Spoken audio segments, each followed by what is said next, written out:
अच्छा। क्वेश्चन आया था, जी।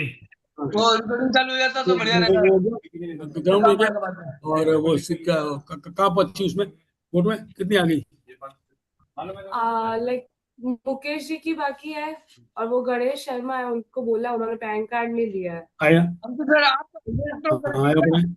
और वो मुकेश को उसको मैंने अभी थोड़ी देर पहले हमको कहा। मुकेश जी को फोन करो भैया। अंकित वो सर, है ना। जी सर। रिकॉर्डिंग आप चालू करेंगे क्या? नहीं सर ही कर रहे हैं अभी। अच्छा ठीक है। हो गई। चालू हो गई। हाँ जी, लाइव स्ट्रीम कर दिया सर ने। अंकित लाइव जी रिकॉर्डिंग चालू हो गई क्या? अंकित जी, शायद रिकॉर्डिंग नहीं चोपड़ा साहब का हुआ। माइक ऑन ऑफ कर ले, उनके ऑफिस की आवाजें आ रही हैं। परल मल जी की।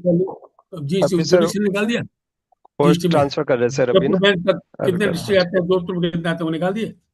हाँ, निकाल दिए। वो उसको पढ़ा है, उसको नोट करके लेके आओ। नोट क्यों करे, डबल मेहनत क्यों करे बेटा अरे उसको? चोपड़ा साहब, जरा म्यूट कर लीजिए सर। Thank you. हो गए। राजस्थान आवाज पहुंच गई आपकी। हाँ कैसे हो? क्या हाल है हरी जी? सर नमस्कार सर, कैसे हैं आप?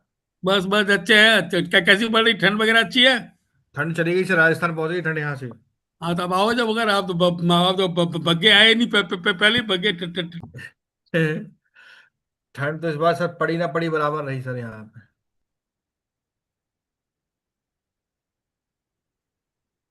कोई नहीं सर, ठंड के मजे लेने इधर आ जाओ। हाँ, मैं कह रहा हूँ सर, आगरा से होते भी चले जाओ, ठंड मिलनी शुरू हो जाएगी। तो अभी यहाँ अंकित भाई तो बहुत अच्छी जगह बैठे हुए हैं ठंडक में। यहाँ पे तो 3-4 डिग्री चल रहा है सर। गजब। बर्फ की कमी है बस। अंकित अंकित जी प्रारंभ करिए। जी सर जी। Thank you sir. चलिए सर आराम करिए। अंकित जी प्रारंभ करिए। जी सर जी, कर रहे हैं सर। सभी से अनुरोध है अपने माइक म्यूट कर लें। गायत्री मंत्र के साथ हम अपनी मीटिंग स्टार्ट करते हैं। ओम भूर्भुवस्सुः तत्सवितुर्वरेण्यं भर्गो देवस्य धीमहि धियो यो न प्रचोदयात्। धन्यवाद सर। आज की मीटिंग में आप सभी का स्वागत है। आपकी इनकम टैक्स या जीएसटी से रिलेटेड जो भी क्वेरी हो तो प्लीज, अजय सर हमारे साथ जुड़े हुए हैं।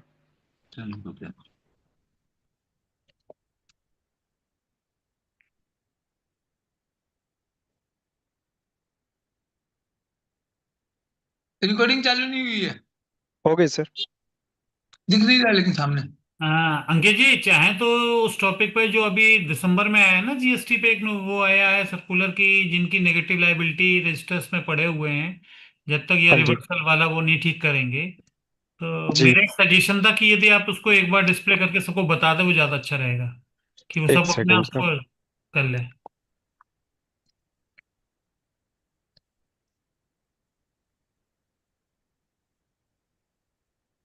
और ये भी बता दिए कि नेगेटिव लाइबिलिटीज के अंदर जो आ रहे हैं वो कैसे एडजस्ट होंगी।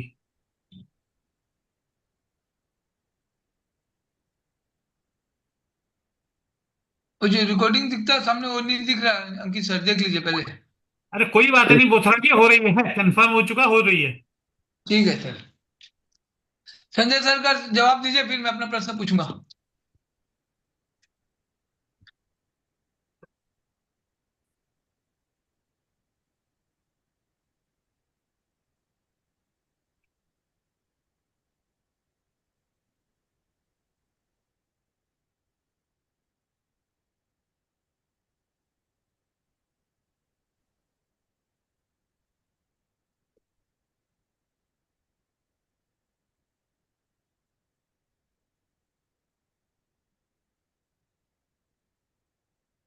पोर्टल पे लॉगिन करके बताऊं सर किसी का, या वैसे वर्बली बताऊं सर?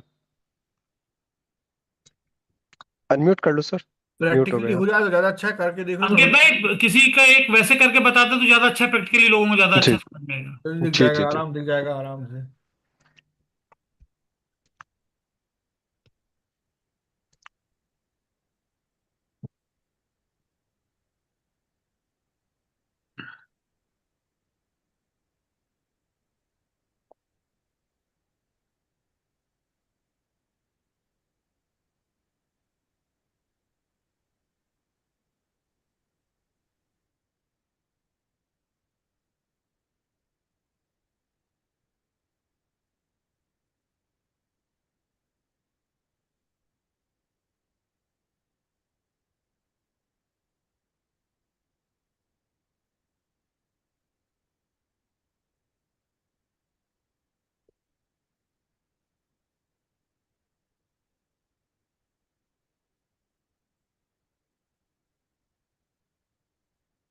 हमारा अगर कोई भी निगेटिव लाइबिलिटी आ रही है तो सबसे पहले तो हमें उसे चेक करना होता है कि हम उसे चेक कैसे करें।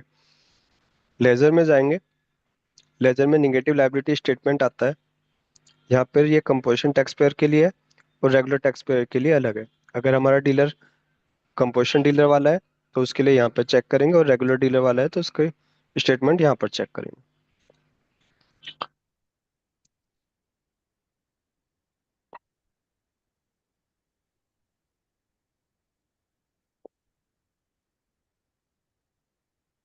अब इसमें क्वेरी ये आती है कि निगेटिव लाइबिलिटी आती कब है। तो निगेटिव लाइबिलिटी वहां पर क्रिएट हो जाती है जहां पर आपकी लाइबिलिटी आपने पहले अपनी R1 में शो की, आपने 3B के थ्रू पे कर दी, और उसके बाद आपके पास कोई क्रेडिट नोट आता है और उस मंथ में सपोज कीजिए आपकी उस अमाउंट के अगेंस्ट में IGST या CGST कम है। मैं एक आपको एग्जांपल से समझाता हूँ। सपोज कीजिए हमारा 1 लाख की सेल थी अक्टूबर महीने में, और उस पर हमारा 18,000 रुपये CGST SGST टैक्स था। अब उसके बाद जब हम नवंबर मंथ में अपनी रिटर्न सबमिट करें तो हमें पता चला कि हमने अक्टूबर में जो 1 लाख की सेल की थी उसमें से कुछ माल वापसी आ गया, और जबकि हमारी अक्टूबर की जो सेल है वो सिर्फ IGST की है। तो नवंबर की सेल जो है वो सिर्फ IGST की है। अक्टूबर का सपोज कीजिए 50,000 का माल वापसी आ गया, उसमें हमें 9,000 रुपये टैक्स हमारा वापसी हो रहा है, 4,500 CGST SGST। और जो हमारी नवंबर की सेल है वो 1 लाख रुपए की सेल है, उस पर 18,000 IGST की लाइबिलिटी आ गई। तो जब GST-1 कंप्यूट होगी तो उसमें वो निगेटिव लाइबिलिटी दिखाएगा 4,500 CGST, 4,500 SGST, और IGST की पूरी लाइबिलिटी खड़ी हो जाएगी 18,000 की। आगे जब भी हमारी कोई लाइबिलिटी C और S की आएगी तो पहले वो पे होगा। तो अगर हमारा कहीं पे भी निगेटिव लाइबिलिटी आ रही है तो पहले हमें उसे चेक करना चाहिए कि वो कब से आ रही है। ये देखो, ये इसमें जब से पोर्टल चला है तब से शो करता है। ये सितंबर 24 से पोर्टल पे आया है तो उससे पहले नहीं शो करेगा, उसके बाद से ही निगेटिव लाइबिलिटी स्टेटमेंट निकालता है। आपका स्क्रीन शेयर नहीं हो रहा। स्क्रीन शेयर हो रही है सर? हो रही। क्यों नहीं हो रहा? क्या हुआ? हाँ ठीक ठीक है, ठीक है, ठीक।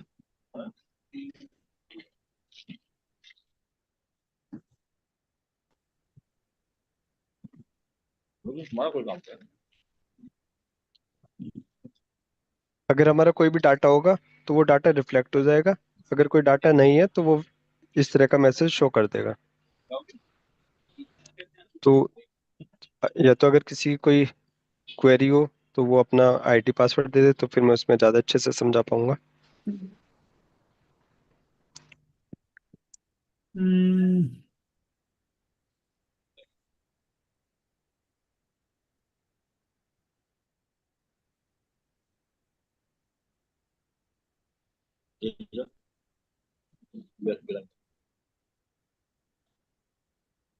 जी मैं कोशिश कर रहा हूँ। जी सर। मैं देख रहा हूँ। वाईफाई हमारा अच्छा जुड़ा हो। अंकित जी, जी। कागज में लिखे जी बताओ। BOTH जी 12345। नहीं सर, आपका निगेटिव लाइबिलिटी नहीं है ना, मुझे तो उसका चाहिए जिसकी निगेटिव लाइबिलिटी शो हो रही है। मैं नेगेटिव में नहीं है। नहीं नहीं। अब बोले ना कोई का हो तो उसमें से कोई के बस समझा सकूं। नहीं, ठीक वो ठीक। बता रहे हैं सर, अभी बता रहे हैं वो।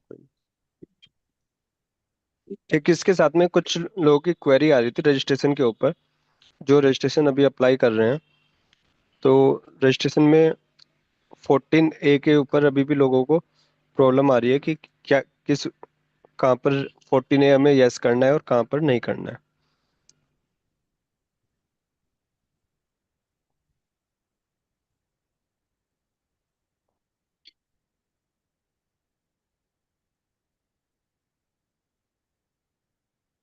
तो उसमें अगर हम सिंपल तरीके से माने, जहाँ पर हमारा डीलर को, अगर हमें ये पता चल रहा है कि उसकी सेल सारी B2C होगी,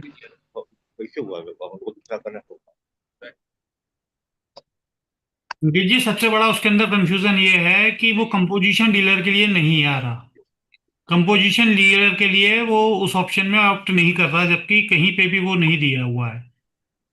सर B2C के लिए तो उन्होंने सिंपल वो कहा है, लेकिन फिर भी उसमें ऑप्शन यस नहीं आ रहा, समझ नहीं आ रहा नहीं आ रहा, किस यही वजह नहीं से। आ रहा, यही बात है। ये एक प्रॉब्लम है कि यदि उन्होंने B2C, क्योंकि कंपोजिशन वाला तो टैक्स भी चार्ज नहीं करेगा। हाँ जी, ये एक स्पेशल उसमें कंडीशन तो ये इसलिए लेकर आए थे कि जिसमें टैक्स लाइबिलिटी 2.5 लाख रुपए से कम तक की है, उन तक के लिए एक स्पेशल बस। कंडीशन था। जी जी जी। बट इसमें तो फिर इसमें इन्होंने कंपोजिशन डीलर्स को क्यों नहीं ऐड किया, ये अभी तक नहीं समझ में आ रहा। और इसका कहीं से भी कोई वो नहीं मिल पा रहा क्लैरिफिकेशन। जबकि वो तो ऑटोमेटिक आना चाहिए था। जी मैंने भेजा है आपको, देखिए, एक पासवर्ड, आईडी जी पासवर्ड। जी सर, मैं चेक कर।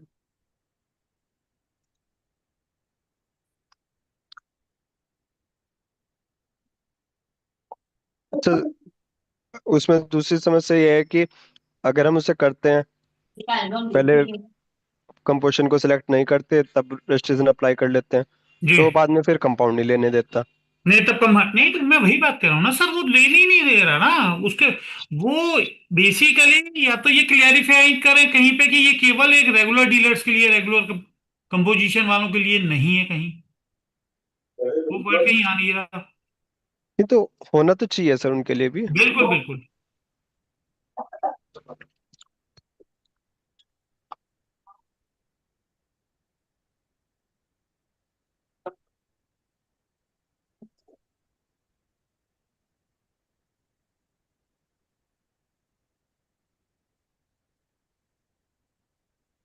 निगेटिव लाइबिलिटी तो इसमें भी नहीं है वैसे। इसको ये रिक्लेम वाला बता दीजिए इन लोगों को। क्रेडिट रिवर्सल, ये भी तो होना है ना उसी के साथ साथ, रिक्लेम स्टेटमेंट ये वाला। अच्छा, ये वाला। ठीक। हाँ, ये भी बता सकते हैं आप। इनके लेजर में देख लीजिए, शायद कहीं पड़ी हो नेगेटिव लाइबिलिटी, चेक कर लो एक बार आप फिर भी।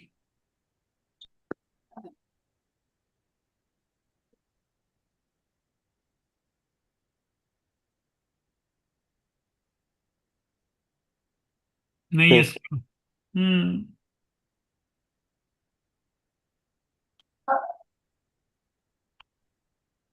तो पहले अमाउंट को शो कर देते हैं।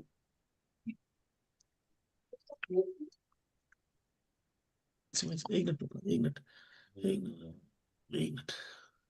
बहुत से डीलर्स की ऐसी ITC पोर्टल पे पड़ी हुई है जो उन्होंने रिवर्स की थी, लेकिन वो परमानेंटल रिवर्सल में नहीं डाली, जिसकी वजह से वो सारी amount electronic credit reversal and reclaim statement में रिफ्लेक्ट होती है। और ये अमाउंट अगर इसमें पड़ी हुई है तो वो ना तो सरकार के पास गई है और ना डीलर के किसी काम की है। अगर हमारी इसमें से कोई ITC ऐसी है जिसको आपको रिक्लेम करना है, आपने उसे इसी लिए रिवर्स किया था कि हम उसे बाद में क्लेम करेंगे, फिर तो ठीक है। और अगर आपको ये लगता है कि आपको तो ये रिवर्स करनी थी, परमानेंट रिवर्सल के लिए है, तो इसके लिए पहले आप चेक कर लें कि आपने इसे कब कब रिवर्स किया है।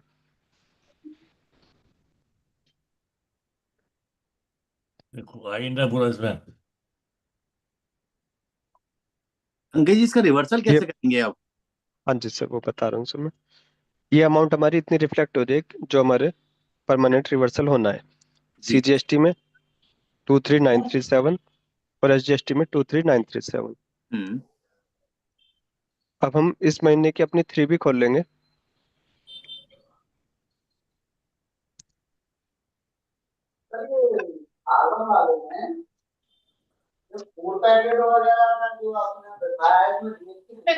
टीवी पे हो जाएगा। नहीं, वही है इसमें। टीवी में गए, टेबल 4 में गए। आ जाती बहुत बढ़िया। श्री गोपाल जी अपने आप को म्यूट करिए, बंद करिए।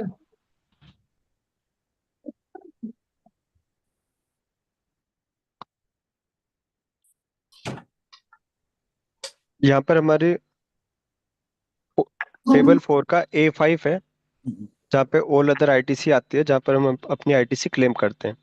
जी इस हाँ, ITC में हम उस अमाउंट को ऐड कर लेंगे। ऐड करेंगे, बिल्कुल सही है। अमाउंट कितनी थी?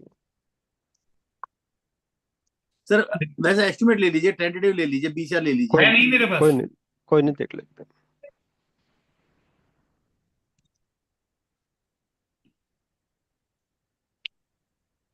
दोनों ये दिया उसे।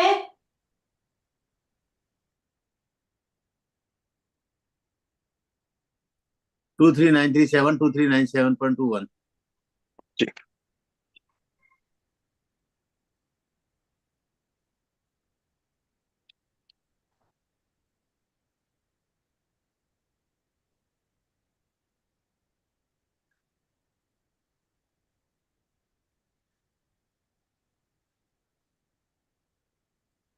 यहाँ पर ये अमाउंट आएगी और ये रेड मार्क हो जाएगा।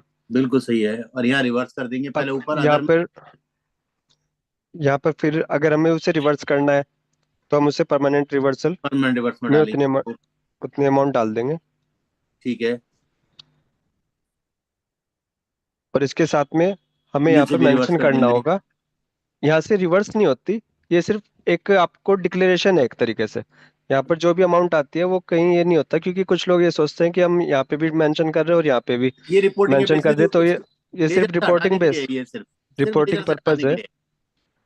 नहीं, सिर्फ रिपोर्टिंग पर्पज है, लेजर से पे भी इसका कोई इफेक्ट नहीं आता। पर सर 23,000 रुपए जो वहां से कैसे हटेगा लेजर में से?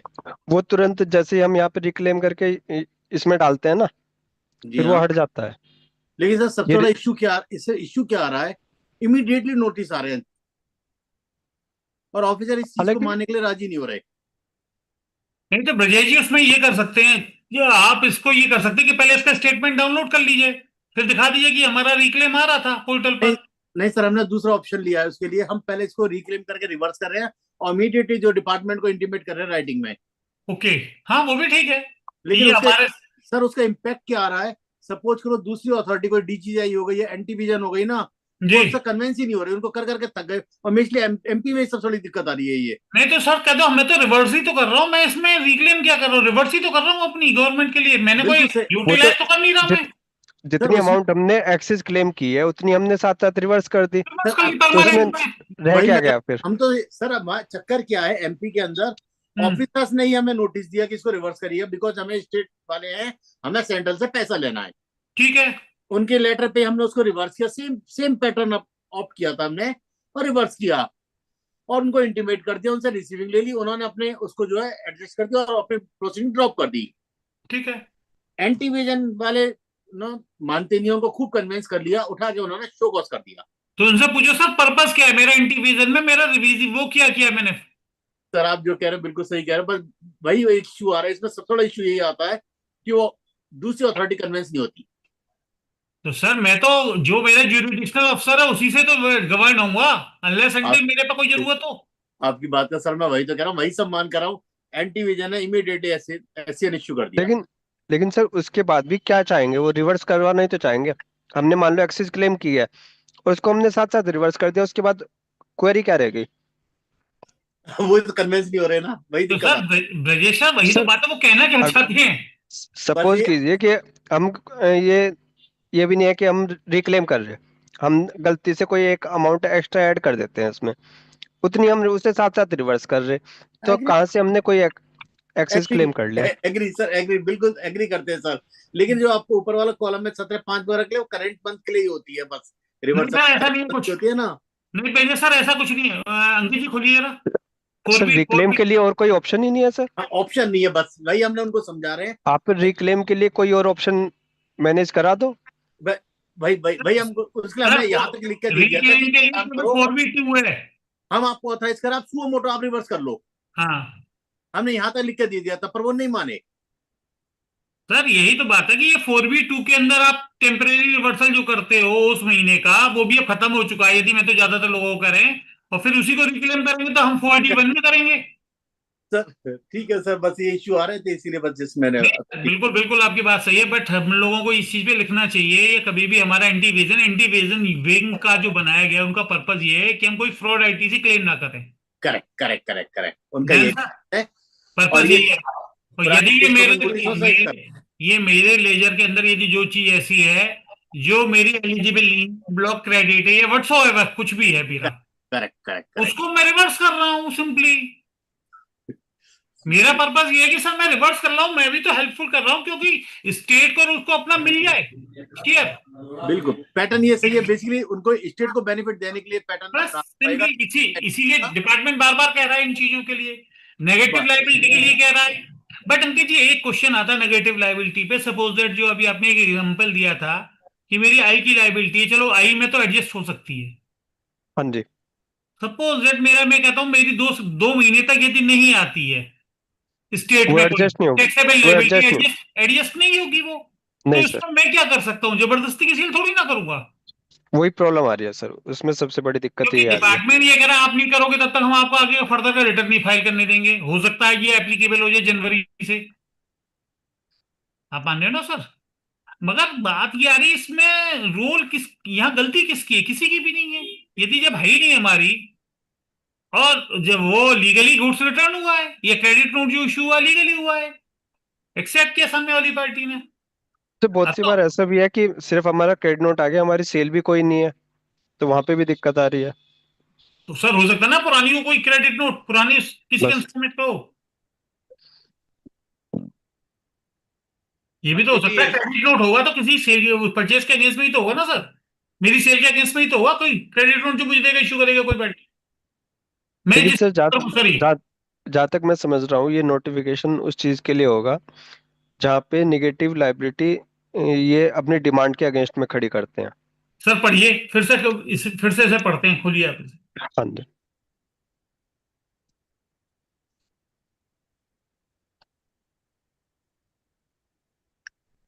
कौन सी डेट का था सर वो? हाँ बढ़िया, 29 दिसंबर। बिल्कुल यही काम है, बस रख दो बेटा मिस, यही बढ़िया।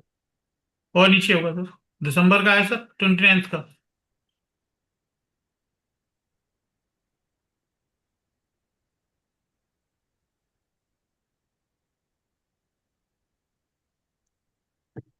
दिसंबर 25 करिएगा।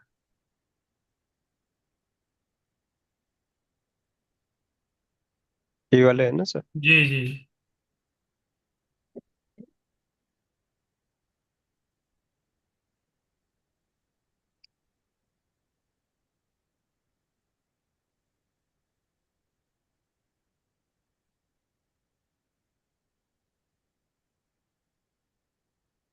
सर सेकंड ऊपर आइएगा जरा अंकित जी, सेकंड पॉइंट पे देखिए, नहीं वो फर्स्ट पॉइंट के लास्ट में क्या कह रहा है? Monthly tax payer in July to September quarterly the reclaim ledger compute captures the ITC temporary reverse in 4B2 and its subsequent reclaim in 4A5 and 4D1, ठीक है? As now अब we they, are, अब देखो इन्होंने जब यहाँ पे कह दिया, फिर डिपार्टमेंट क्यों नहीं मान रहा? भाई जब उन्होंने खुद ही कह दिया कि आप 4B2 में उसे मेंशन करेंगे, 4A5 में क्लेम करेंगे, रिक्लेम करेंगे, 4D1 में मेंशन करेंगे, ऑप्शन तो और कहीं है नहीं ना।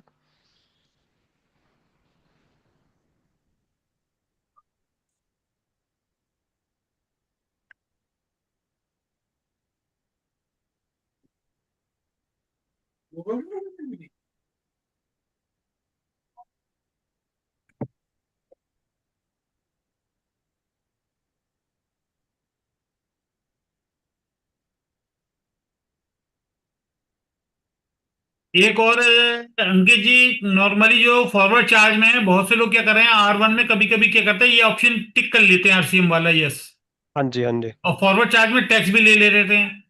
तो जी रिसिपेंट के हाथ में कहीं पे भी ये नहीं आ पा रहा कि वो इस चीज को करेक्ट कर सके, उसने टैक्स दे दिया सर, फॉरवर्ड चार्जेस में।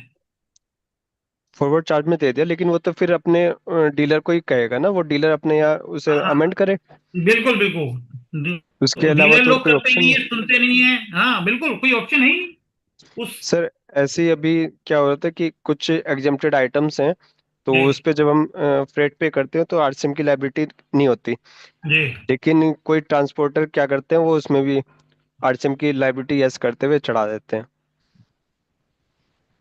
देखिए अब बहुत फिर अच्छा जब उन, अभी इसी से एक जनरेट हो रहा है क्वेश्चन, बहुत अच्छा। रेस्टोरेंट सर्विसेज के जैसे अभी आपको मालूम है रेंट पे RCM पे करना है जी अंकित जी, जी, जो रेस्टोरेंट सर्विसेज प्रदान करते हैं, और यदि हाँ जी, उनका प्रेमिसेस रेंटल है, हाँ उस जी, पे रेंट पे करते हैं, जी। तो क्या पोजीशन होगी? सर उसमें यह आया था ना कि अगर वो कंपोजिशन डीलर में है अंकित जी तो देखिए देखिए, कंपोजिशन वही बात मैं कहना चाह रहा हूं कि जो आया था कि कंपोजिशन डीलर को लाइबिलिटी रेंट नहीं पे, है RCM में, हाँ ठीक है जी सर, जी है ना जी क्लियर? जी बट जी वो जी जी, कंपोजिशन डीलर के लिए है। जो हाँ जी। रेस्टोरेंट सर्विसेज है वो कंपोजिशन डीलर में नहीं आती। नहीं सर, कंपोजिशन में उसमें आया हुआ है ना, आप 5% में अगर एक तो नहीं ये है नहीं कि आप उसे सर, अंकित जी वही बात बता रहा हूँ, देखिए आप इश्यू विदाउट करते हो ना। आईटीसी वाला है। नहीं, आईटीसी क्लेम नहीं करते, बट आप उसमें टैक्स इनवॉइस तो इश्यू करते हो ना, टैक्स चार्ज नहीं करते सर, हो ना। उसमें दोनों तरीके का है ना। किसमें? रेस्टोरेंट में अगर आपका एसी वाला रेस्टोरेंट नहीं है हाँ, और तो आप उसमें 5% पे करते हो कंपोजिशन में। नहीं सर, टेक अवे जो है मोस्टली अब ज्यादातर है, रेस्टोरेंट नहीं, जो टेक अवेज हैं जो रेस्टोरेंट कैटेगरीज के अंदर ही आते हैं, जिन पे हाँ जी। 5% टैक्स लाइबिलिटी है, हाँ सपोज जी, दैट वो तो टेक अवे जो विदाउट आईटीसी वाले हैं। बिल्कुल है, क्या वो जी, उन पे क्या कंडीशन है? आप जो एसी रेगुलर। और नॉन एसी की क्या है, जरा देखिए उस पे कहाँ क्लैरिफिकेशन है, वो देखिए। प्रोटीन केमिकल किसका है? कंपोजिशन वाला चीज में तो कोई हाँ भी नहीं टैक्स नहीं, कलेक्ट नहीं उसको कर तो सकता पहचान रेस्टोरेंट केमिकल वाला। नहीं बोथरा जी, वो बात दूसरी चीज है, कंपोजिशन इसका मैटर नहीं है यहाँ। सिंपली कस्टमाइज का नहीं। उनका चेक कहाँ आया? तो मैंने बोला तो था शिवानी को मंगा लो चेक।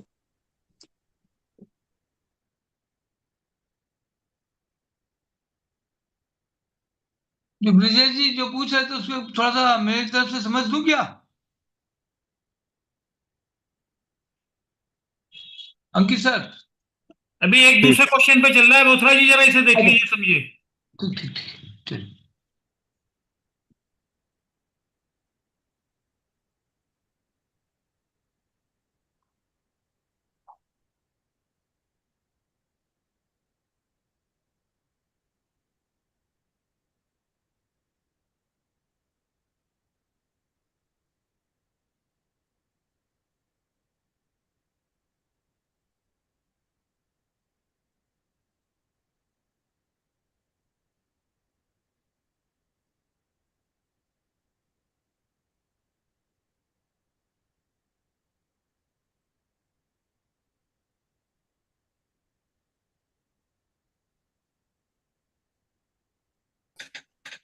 अब ये देखिए, आज जो वर्ड है ना, they can not supply goods through an e commerce operator.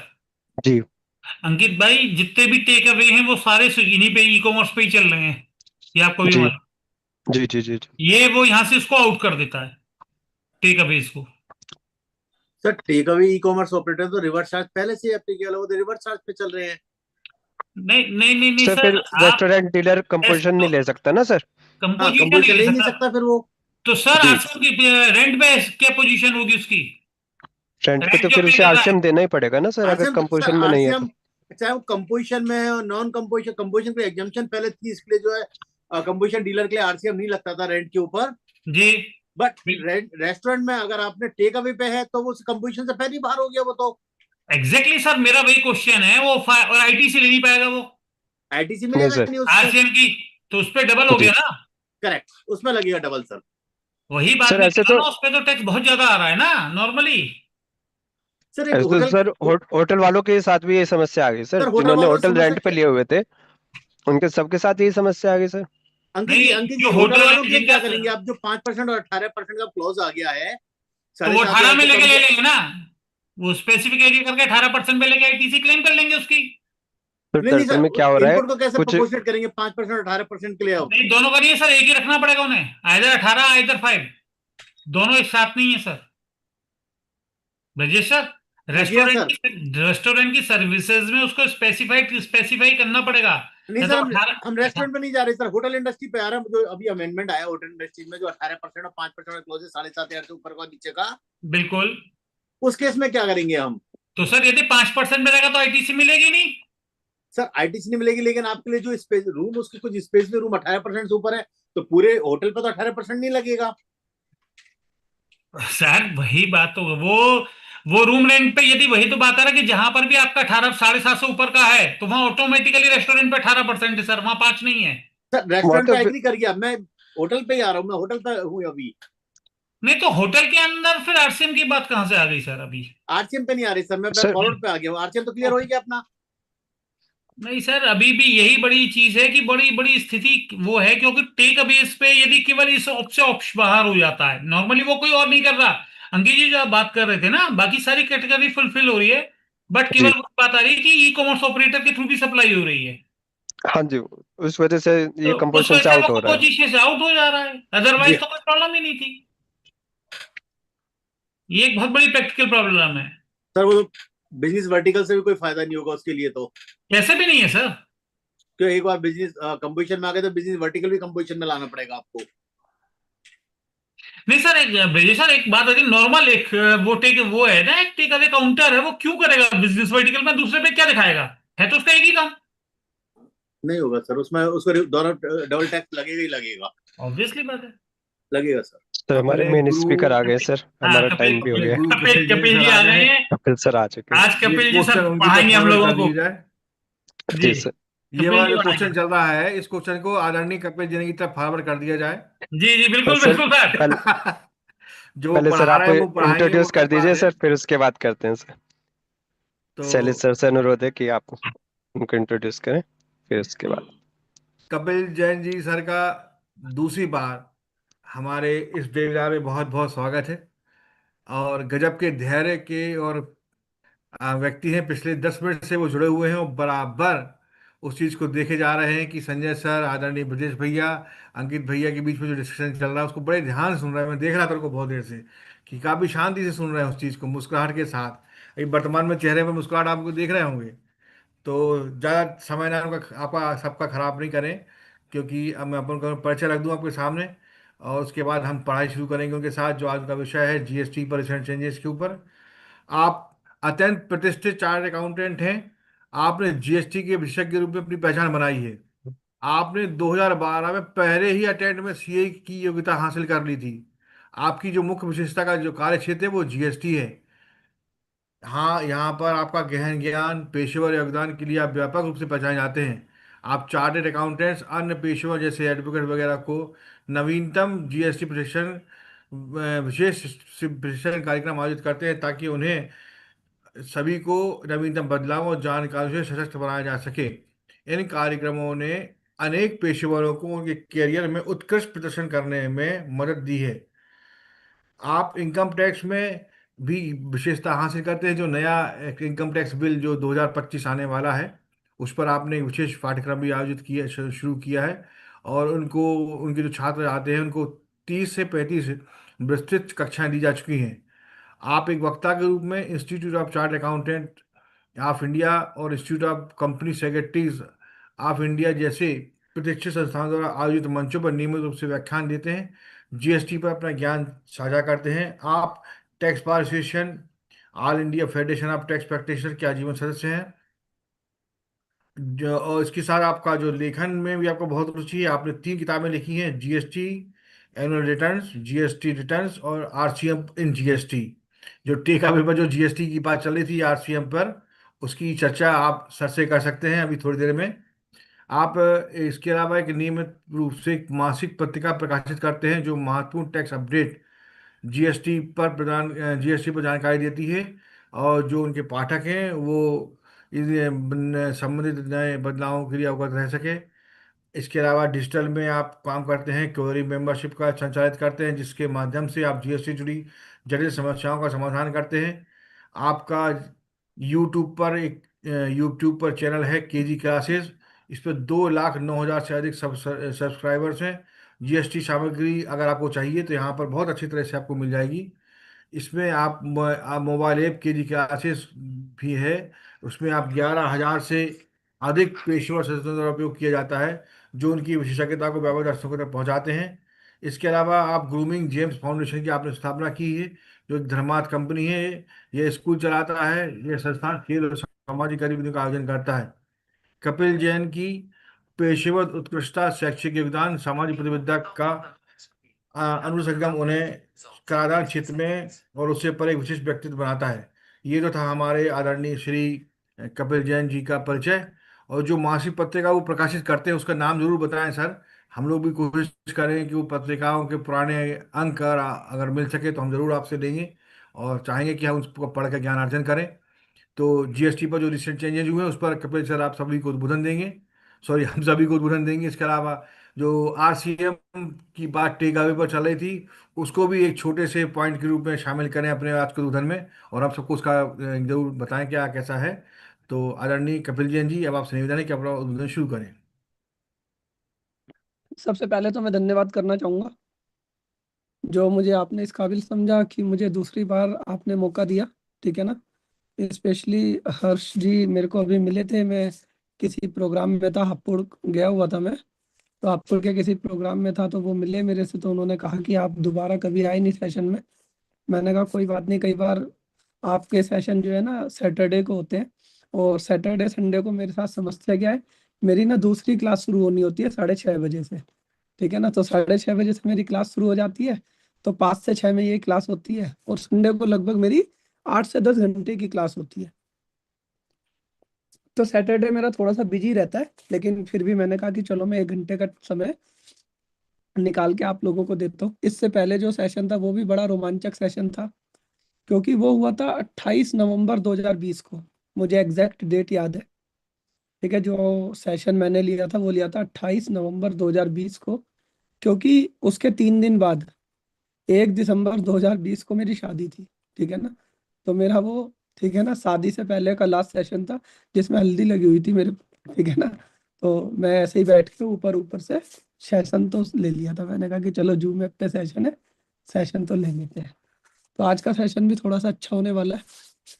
तो सेशन का मैं डिस्कशन सुन रहा था, अंकित गर्ग जी एडवोकेट काफ़ी अच्छा बता रहे थे, आगरा से हमारे संजय जी काफ़ी अच्छा क्वेश्चन पूछ रहे थे, बीच में अजय कुमार बोथरा जी भी अपने इनपुट्स दे रहे थे, ठीक है ना। तो मेरे को जो आज की जिम्मेदारी सौंपी गई है, तो 2 जिम्मेदारी सौंपी गई है। पहली जिम्मेदारी तो मेरे को आज की ये है कि जो रिसेंट चेंजेस है वो कराने हैं, ठीक है ना। उसके बाद देख लेते हैं आपकी जो क्वेरीज होगी, जो जिस भी मैटर से रिलेटेड है, एक बार उसे देख लेते हैं। तो पहले क्या करना है, पहले कोई क्वेरीज है उस पर काम करना है, या जो रिसेंट चेंजेस है उस पर डिस्कशन करना है। तो मुझे एक बार चैट बॉक्स में अगर लिख के दे देंगे तो मेरे को आगे का कराने में आसानी रहेगी। क्या करना है पहले हमारे को, क्या करें पहले? अंकित सर आप पहले परमिशन करें तब सर आप करें। पहले अपना डेलिब्रेशन स्टार्ट करें सर, बाद में क्वेरी सेशन बाद में कर लेंगे सर। चलो तो पहले हम एक बार डेलिब्रेशन स्टार्ट करते हैं, ठीक है ना। जब हम बात कर लेते हैं ना कि भाई रिसेंट चेंजेस क्या है, तो कई बार ना रिसेंट चेंजेस की जब हम बात कर रहे होते हैं तो हमें ये नहीं पता होता रिसेंट आप किसे समझते हो। भैया 17 जनवरी है, तो रिसेंट कितना होता है अंकित जी? जो जनवरी में आया वो,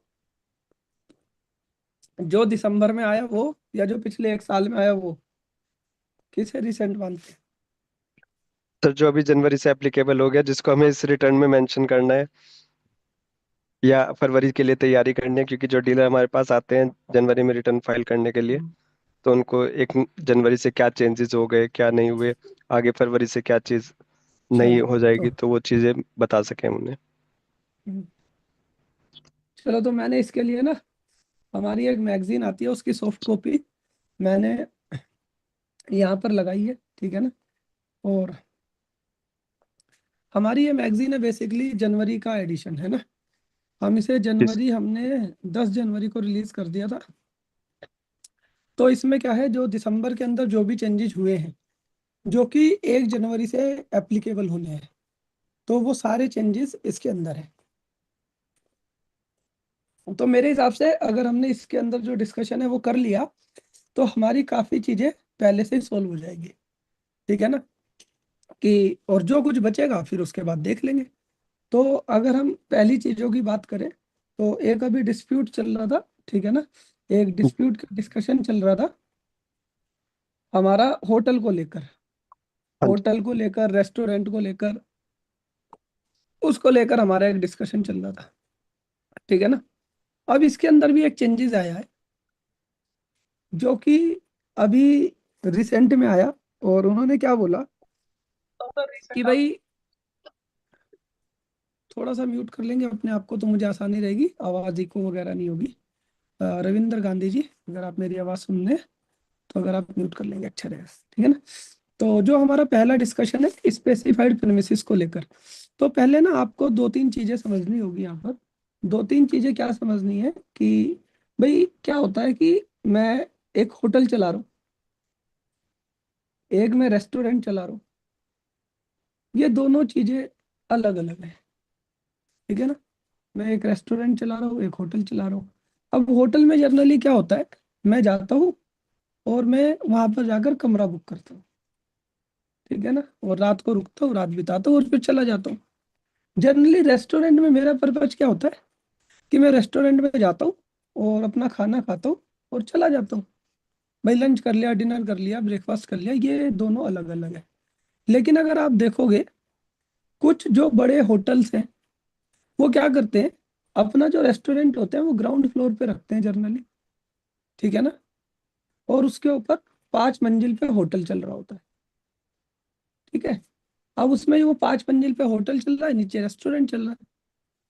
तो अब वो क्या कहते हैं कि भाई हमारे पास कोई भी गेस्ट आके रुकेगा तो वो इस कमरे में रुकेगा और मॉर्निंग में हम उसे कॉम्प्लीमेंट्री ब्रेकफास्ट दे देंगे और वो ब्रेकफास्ट करके चला जाए।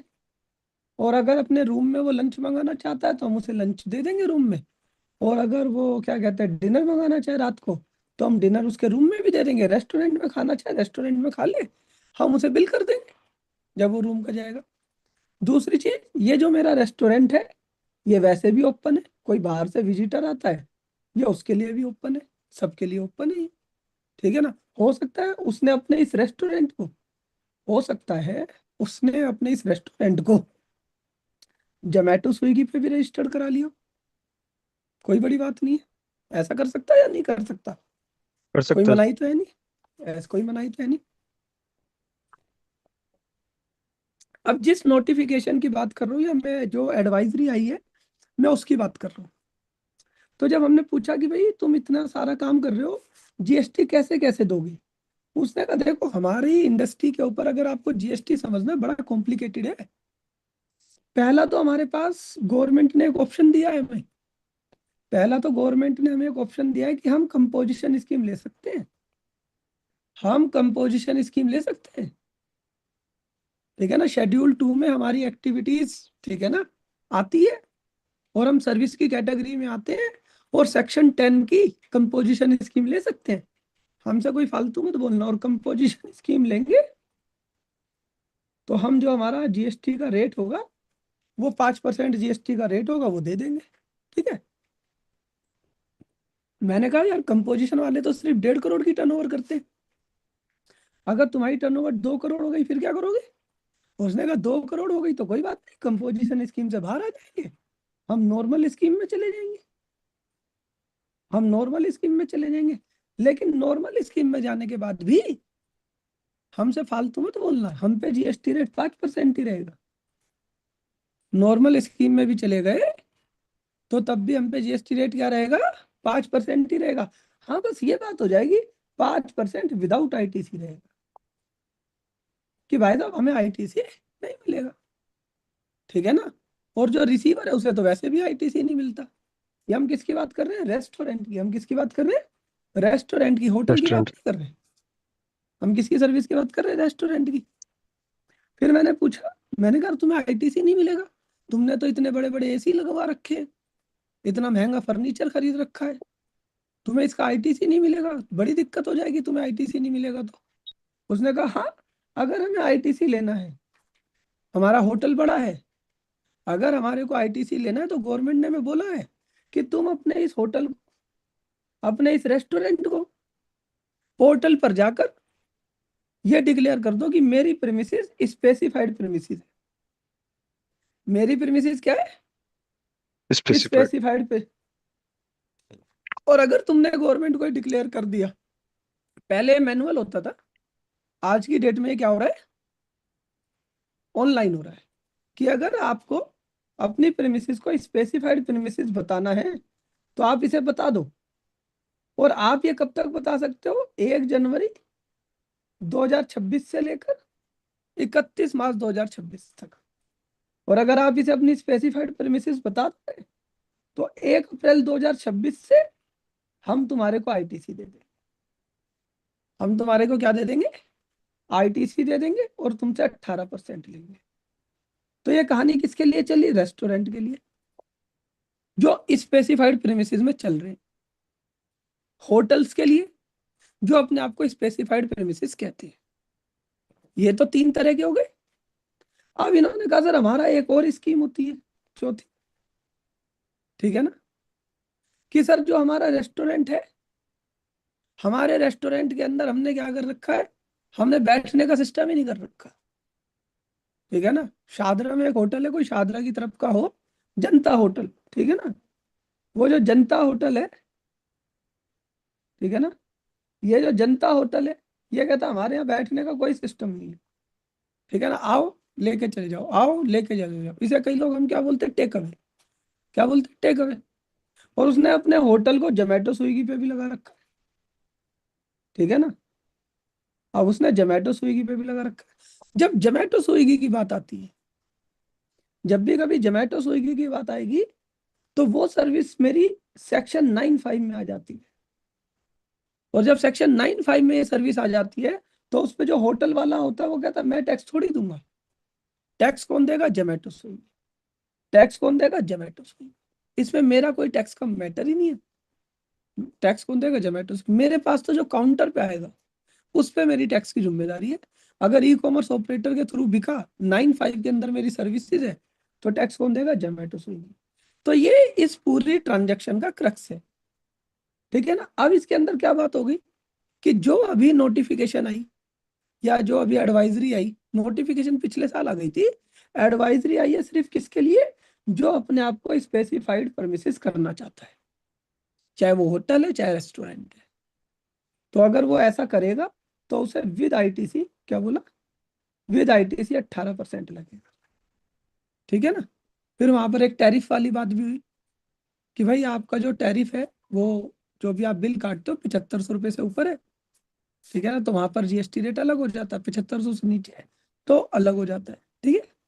अब यहाँ पर एक मुद्दा कई लोगों का है कि सर हम तो कंपोजिशन स्कीम में हैं, क्या हमारे ऊपर आरसीएम लगेगा, ठीक है ना, क्या हमारे ऊपर आरसीएम लगेगा।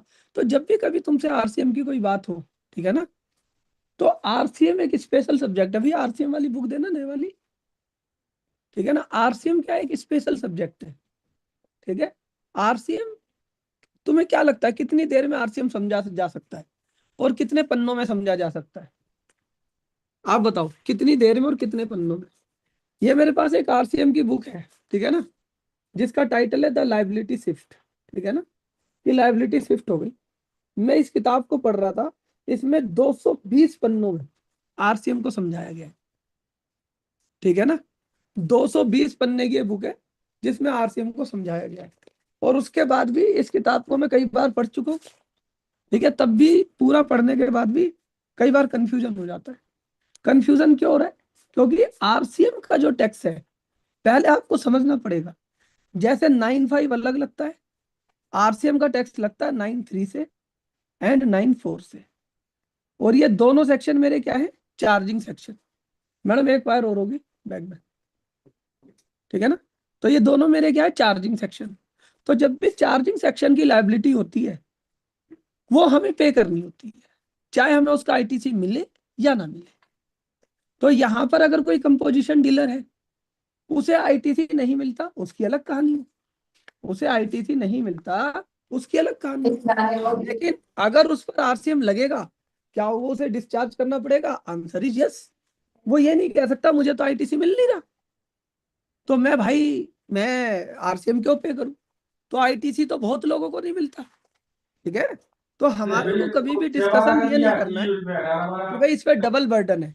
ये तो जीएसटी का लो ही ऐसा है कि आईटीसी जो है वो सब व्यक्ति को नहीं दे रहे हो, क्योंकि तुमने जब कंपोजिशन लिया तो तुमने एक तरीके से माँ कसम खा ली थी ना कि हम आईटीसी नहीं लेंगे।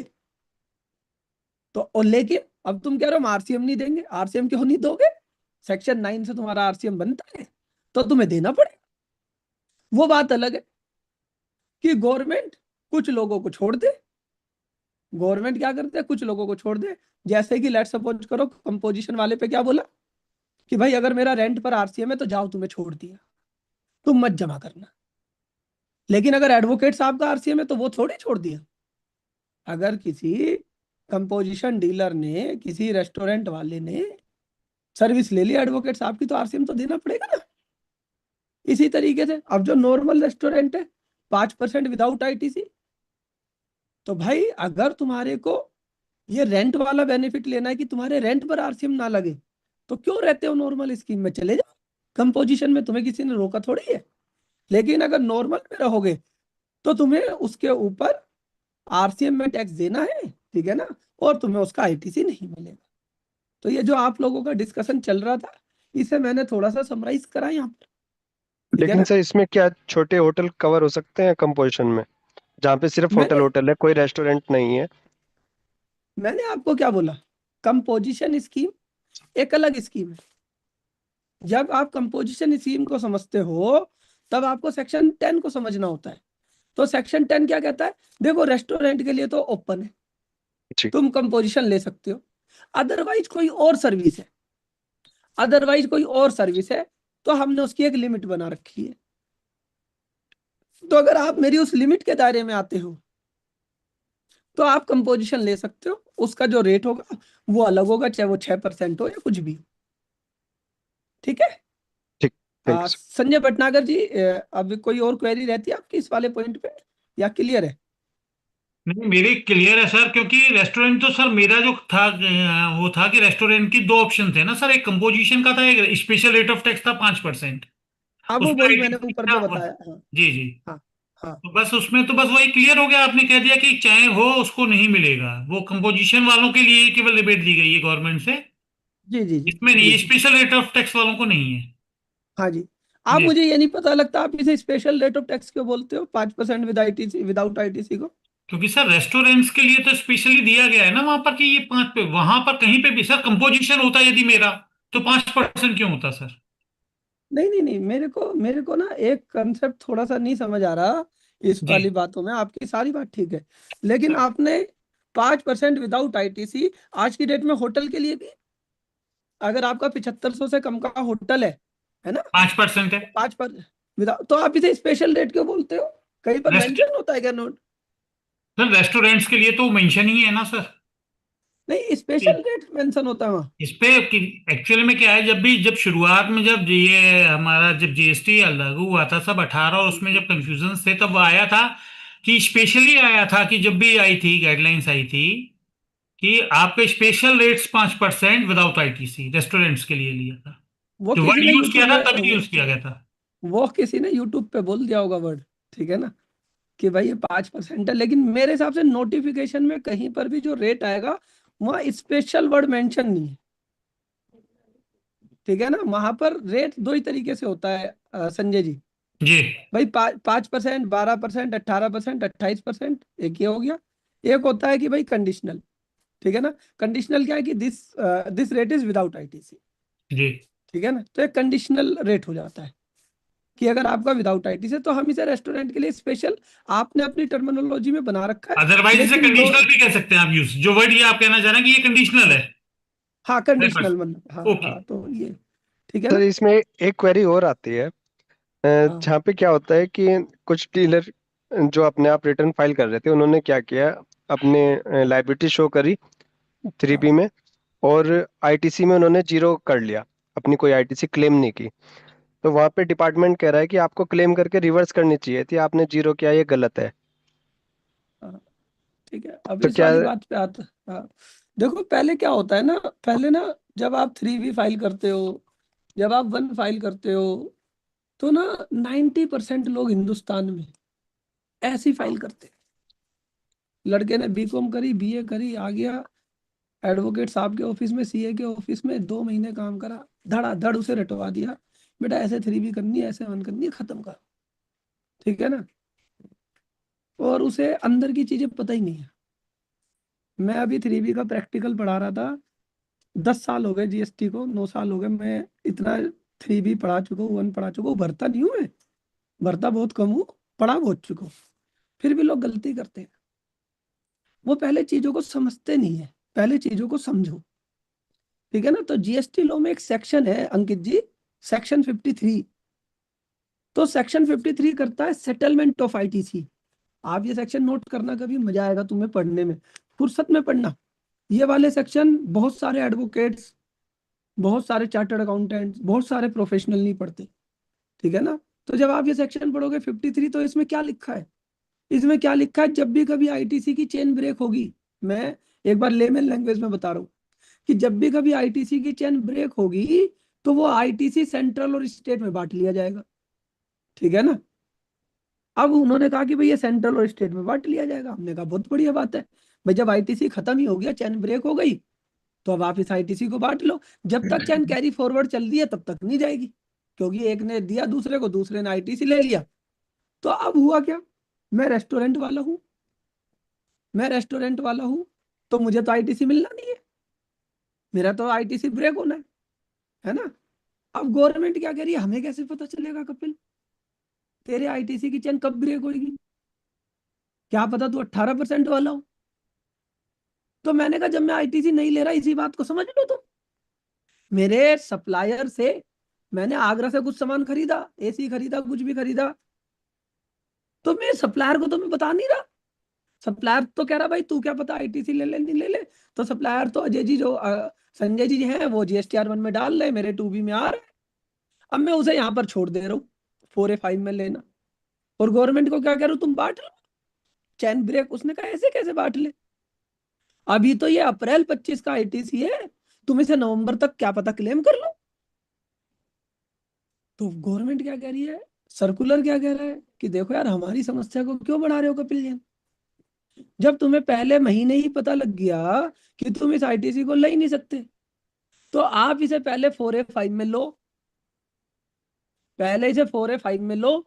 4A5 का मतलब क्या है, GSTR 3B की जो टेबल है हमारी, और फिर इसे टेबल B1 में परमानेंट रिवर्स कर दो।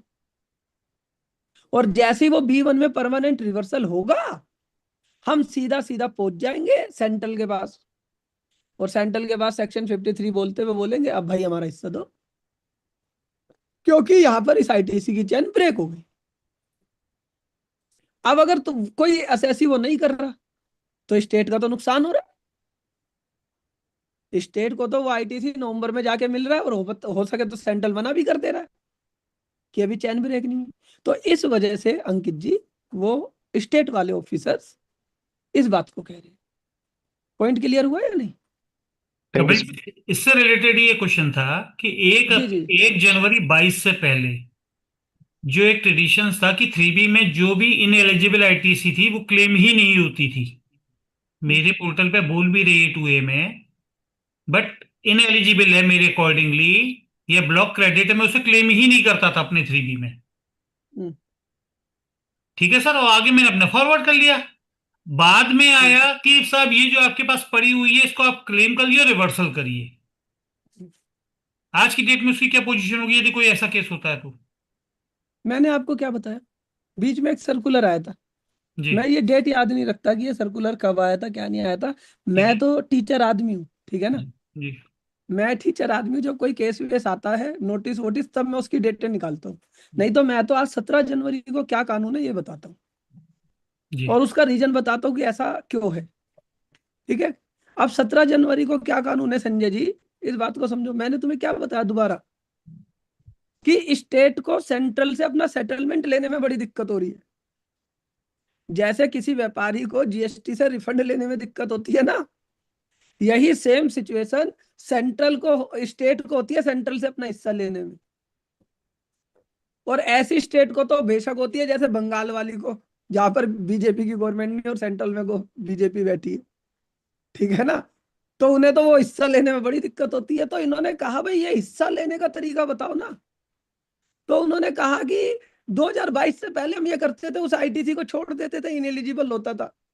गवर्नमेंट ने बाद में सर्कुलर निकाल के बोला हमारा अकाउंट मैच नहीं हो रहा, तुम पहले इस आईटीसी को लो, पहले इस आईटीसी को लो 4A5 में। तुमने ले लिया, हाँ ले लिया, अब फिर इस आईटीसी को वापस करो।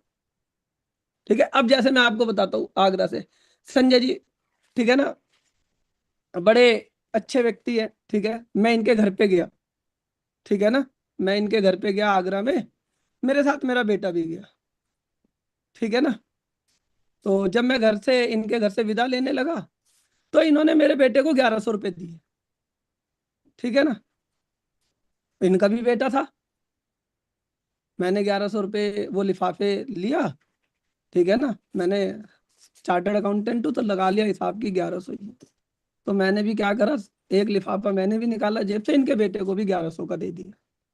ऐसा चलता है ट्रेडिशन या नहीं चलता जनरली हिंदू फैमिली में, हम जाते हैं आते हैं, चलता है। चलता है। चलता है। तो उसमें क्या रह गया? संजय जी की भी इज्जत रह गई, उन्होंने मेरे बेटे को दिया, मेरी भी इज्जत रह गई, मैंने उनके बेटे को दिया, सम्मान दोनों से हो गया। सेटलमेंट क्या हुई? 0। अगर मैं इनसे कह देता नहीं नहीं मुझे नहीं चाहिए, बुरा मान जाते या नहीं? हाँ?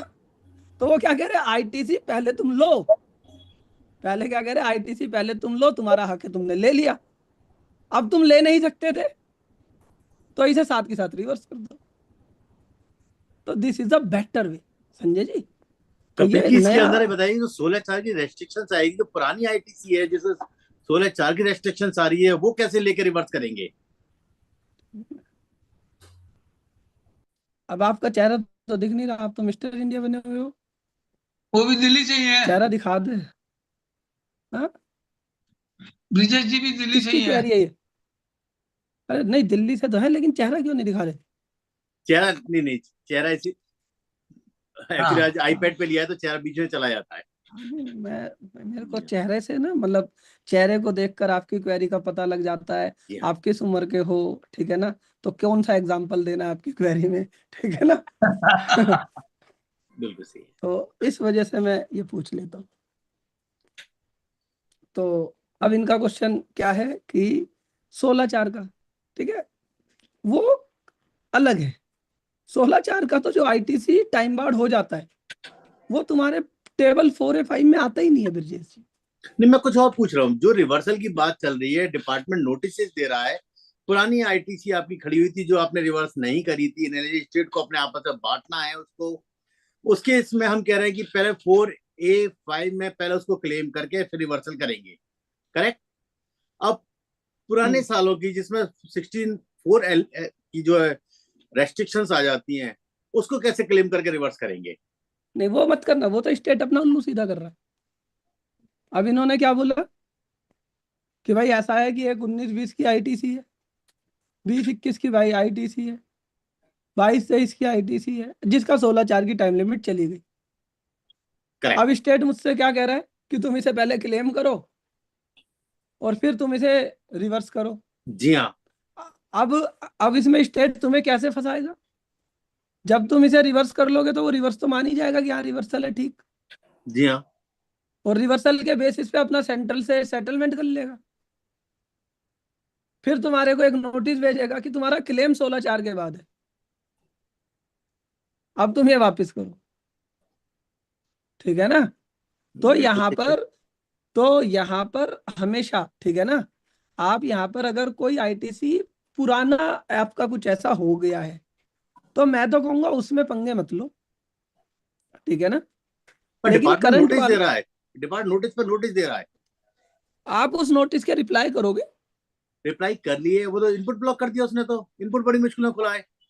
नहीं नहीं, मैंने आपको क्या बताया, आपको पहले ना उसकी बातों को समझना पड़ेगा, वो क्यों कह रहा है, ठीक है ना। और शेयर ले उसका रहे हैं उसे कहने तो। का, वो मैंने आपको पर्पज बता दिया, उसका पर्पज क्या है कहने का, ठीक है ना। और कोई भी व्यक्ति मुझे आईटीसी लेने के लिए बाध्य नहीं कर सकता, आईटीसी रिवर्सल के लिए बाध्य कर सकता है, करेक्ट। अब उसका रिवर्सल कैसे करेंगे अगर पुराने वाले का? ठीक है ना। लेकिन जब मैंने कोई आईटीसी लिया ही नहीं तो उसका रिवर्सल कैसे करवाओगे तुम मुझसे?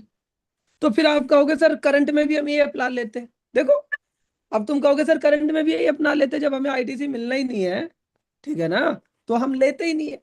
तो अगर आप ये वाली पॉलिसी भी अपनाओगे तो हाई कोर्ट लेवल पर ये ठीक हो सकती है, सुप्रीम कोर्ट लेवल पर ये ठीक हो सकती है। वो हाई कोर्ट सुप्रीम कोर्ट में जाके तुम्हें कहते हैं हाँ भाई ठीक है, इसको एलिजिबल नहीं था, इसने लिया ही नहीं, तो ये ऐसे नहीं जा रहा। लेकिन लोअर लेवल पर ट्रिब्यूनल तक आपको क्या कहेगा कोई भी अधिकारी, यार इसमें दिक्कत ही क्या थी, इसमें दिक्कत ही क्या थी, तू ले लेता, रिवर्स कर देता यार, जब इन्होंने सर्कुलर दिया, इनका कुछ स्कीम है, कर लेता, तुझे क्या दिक्कत थी, ठीक है ना। तो पुराने वाले में मत करो ब्रजेश जी, करंट वाले में आप कर सकते हैं। तो पुराने वाले का बैलेंस खड़ा रहेगा, उसके लिए नोटिस पे नोटिस चलते रहेंगे, उसके उसका क्या करें? नहीं, कौन सा बैलेंस खड़ा हुआ है ये नहीं समझ आया। उसमें लेजर में बैलेंस खड़ा हुआ ना, अनअवेल्ड वाला। अनअवेल्ड वाला बैलेंस खड़ा हुआ है? हम्म। कौन से लेजर में खड़ा हुआ है अनअवेल्ड वाला बैलेंस? आपने इनपुट रिवर्स कर दी, हम्म रिवर्स अदर में जाके कर दी, सपोज करो हम्म, उस अदर में जाके इनपुट रिवर्स करी, 16 का टाइम पर पीरियड खत्म हो चुका उसका, और उधर तो बैलेंस खड़ा हो गया लीजर में। हम्म, सर जो 4B2 में रिक्लेम वाला, रिवर्स होता है रिक्लेम ना सर, वाला, वो रिक्लेम हाँ, वाला जो करेक्ट, पेंडिंग रहता है अब सर। हाँ, उसका क्या उसकी अच्छा तो करेंगे? पहले आप टाइम लिमिट नहीं है। पहले आपको ये स्पेसिफाइड प्रेमिसेस वाला क्लियर हो गया सब लोगों को? जी हाँ, क्योंकि देखो मेरा साथ के साथ कर्तव्य ये भी है, जो नया आया लेटेस्ट चेंज जिस बारे में मुझे बुलाया है, कम से कम वो तो बता दूं। नहीं कपिल जी, इसमें इसमें कुछ मेरा लोग ये मेरा इश्यू है कपिल जी, मेरा इश्यू है किसी हाँ होटल में 7,500 से कम का भी है और 7,500 से ऊपर के भी रूम्स है, वो स्पेसिफिक हाँ प्रेमिसेस में कवर हो गया, तो क्या उस पर 5% का ऑप्शन ही खत्म है?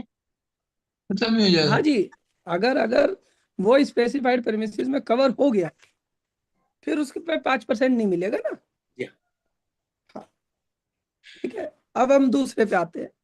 अब ये जो आईटीसी रिक्लेम रिवर्सल है, ठीक है ना, अब इसके बारे में कितने लोगों को पता है कि आईटीसी दो तरीके से रिवर्सल होता है? एक होता है परमानेंट रिवर्सल, एक होता है टेम्परेरी रिवर्सल। टेम्परेरी रिवर्सल क्या हो गया? ठीक है ना, अंकित भाई है, ठीक है ना, शादी हुई है नई नई, ठीक है ना, अब थोड़ी सी लड़ाई हो गई वाइफ से किसी बात को लेके, तो वाइफ अपने घर चली गई, अंकित जी मनाने गए, वो वापस आ गई, ठीक है ना, तो टेम्परेरी वो अपने घर गई थी, वो वापस आ गई। अब वो घर अपने कभी भी मना के ला सकते हैं, 1 साल में लिया है, 2 साल में लिया है, 4 साल में लिया है। अब लेकिन एक दिन क्या हुआ, ठीक है ना, लड़ाई ज्यादा हो गई, अंकित जी ने एक मूवी देखी थी थप्पड़, उसी मूवी को देख के थप्पड़ लगा दिया। वाइफ ने भी वही मूवी देखी थी साथ में, उसने कहा तलाक तलाक तलाक, वो चली गई, और उसने कहा अब मैं इस चौखट पे कभी नहीं आऊंगी, कभी नहीं आऊंगी, और नोटिस भेज दिया। तो ये क्या हो गया? Permanent permanent. रिवर्सल, ठीक है। तो पहली बात, हमारे 3B में 2 रिवर्सल होते हैं, एक होता है परमानेंट रिवर्सल, एक होता है टेम्परेरी रिवर्सल।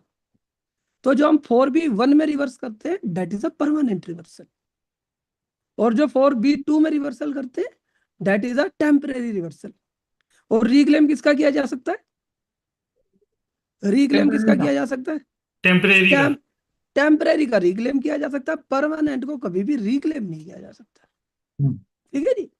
अब यहाँ पर मान लो ब्रजेश जी का क्वेश्चन है कि सर मैंने कोई आईटीसी गलती से टेम्परेरी रिवर्सल कर दिया, तो इन्होंने क्या करा, इसका लेजर भी बना दिया, इसका क्या करा, टेम्परेरी रिवर्सल का एक लेजर भी बना दिया, और लेजर पोर्टल पे डाल दिया कि भाई ये तुम्हारा टेम्परेरी रिवर्सल का लेजर है। मैंने कहा ये क्यों बनाया?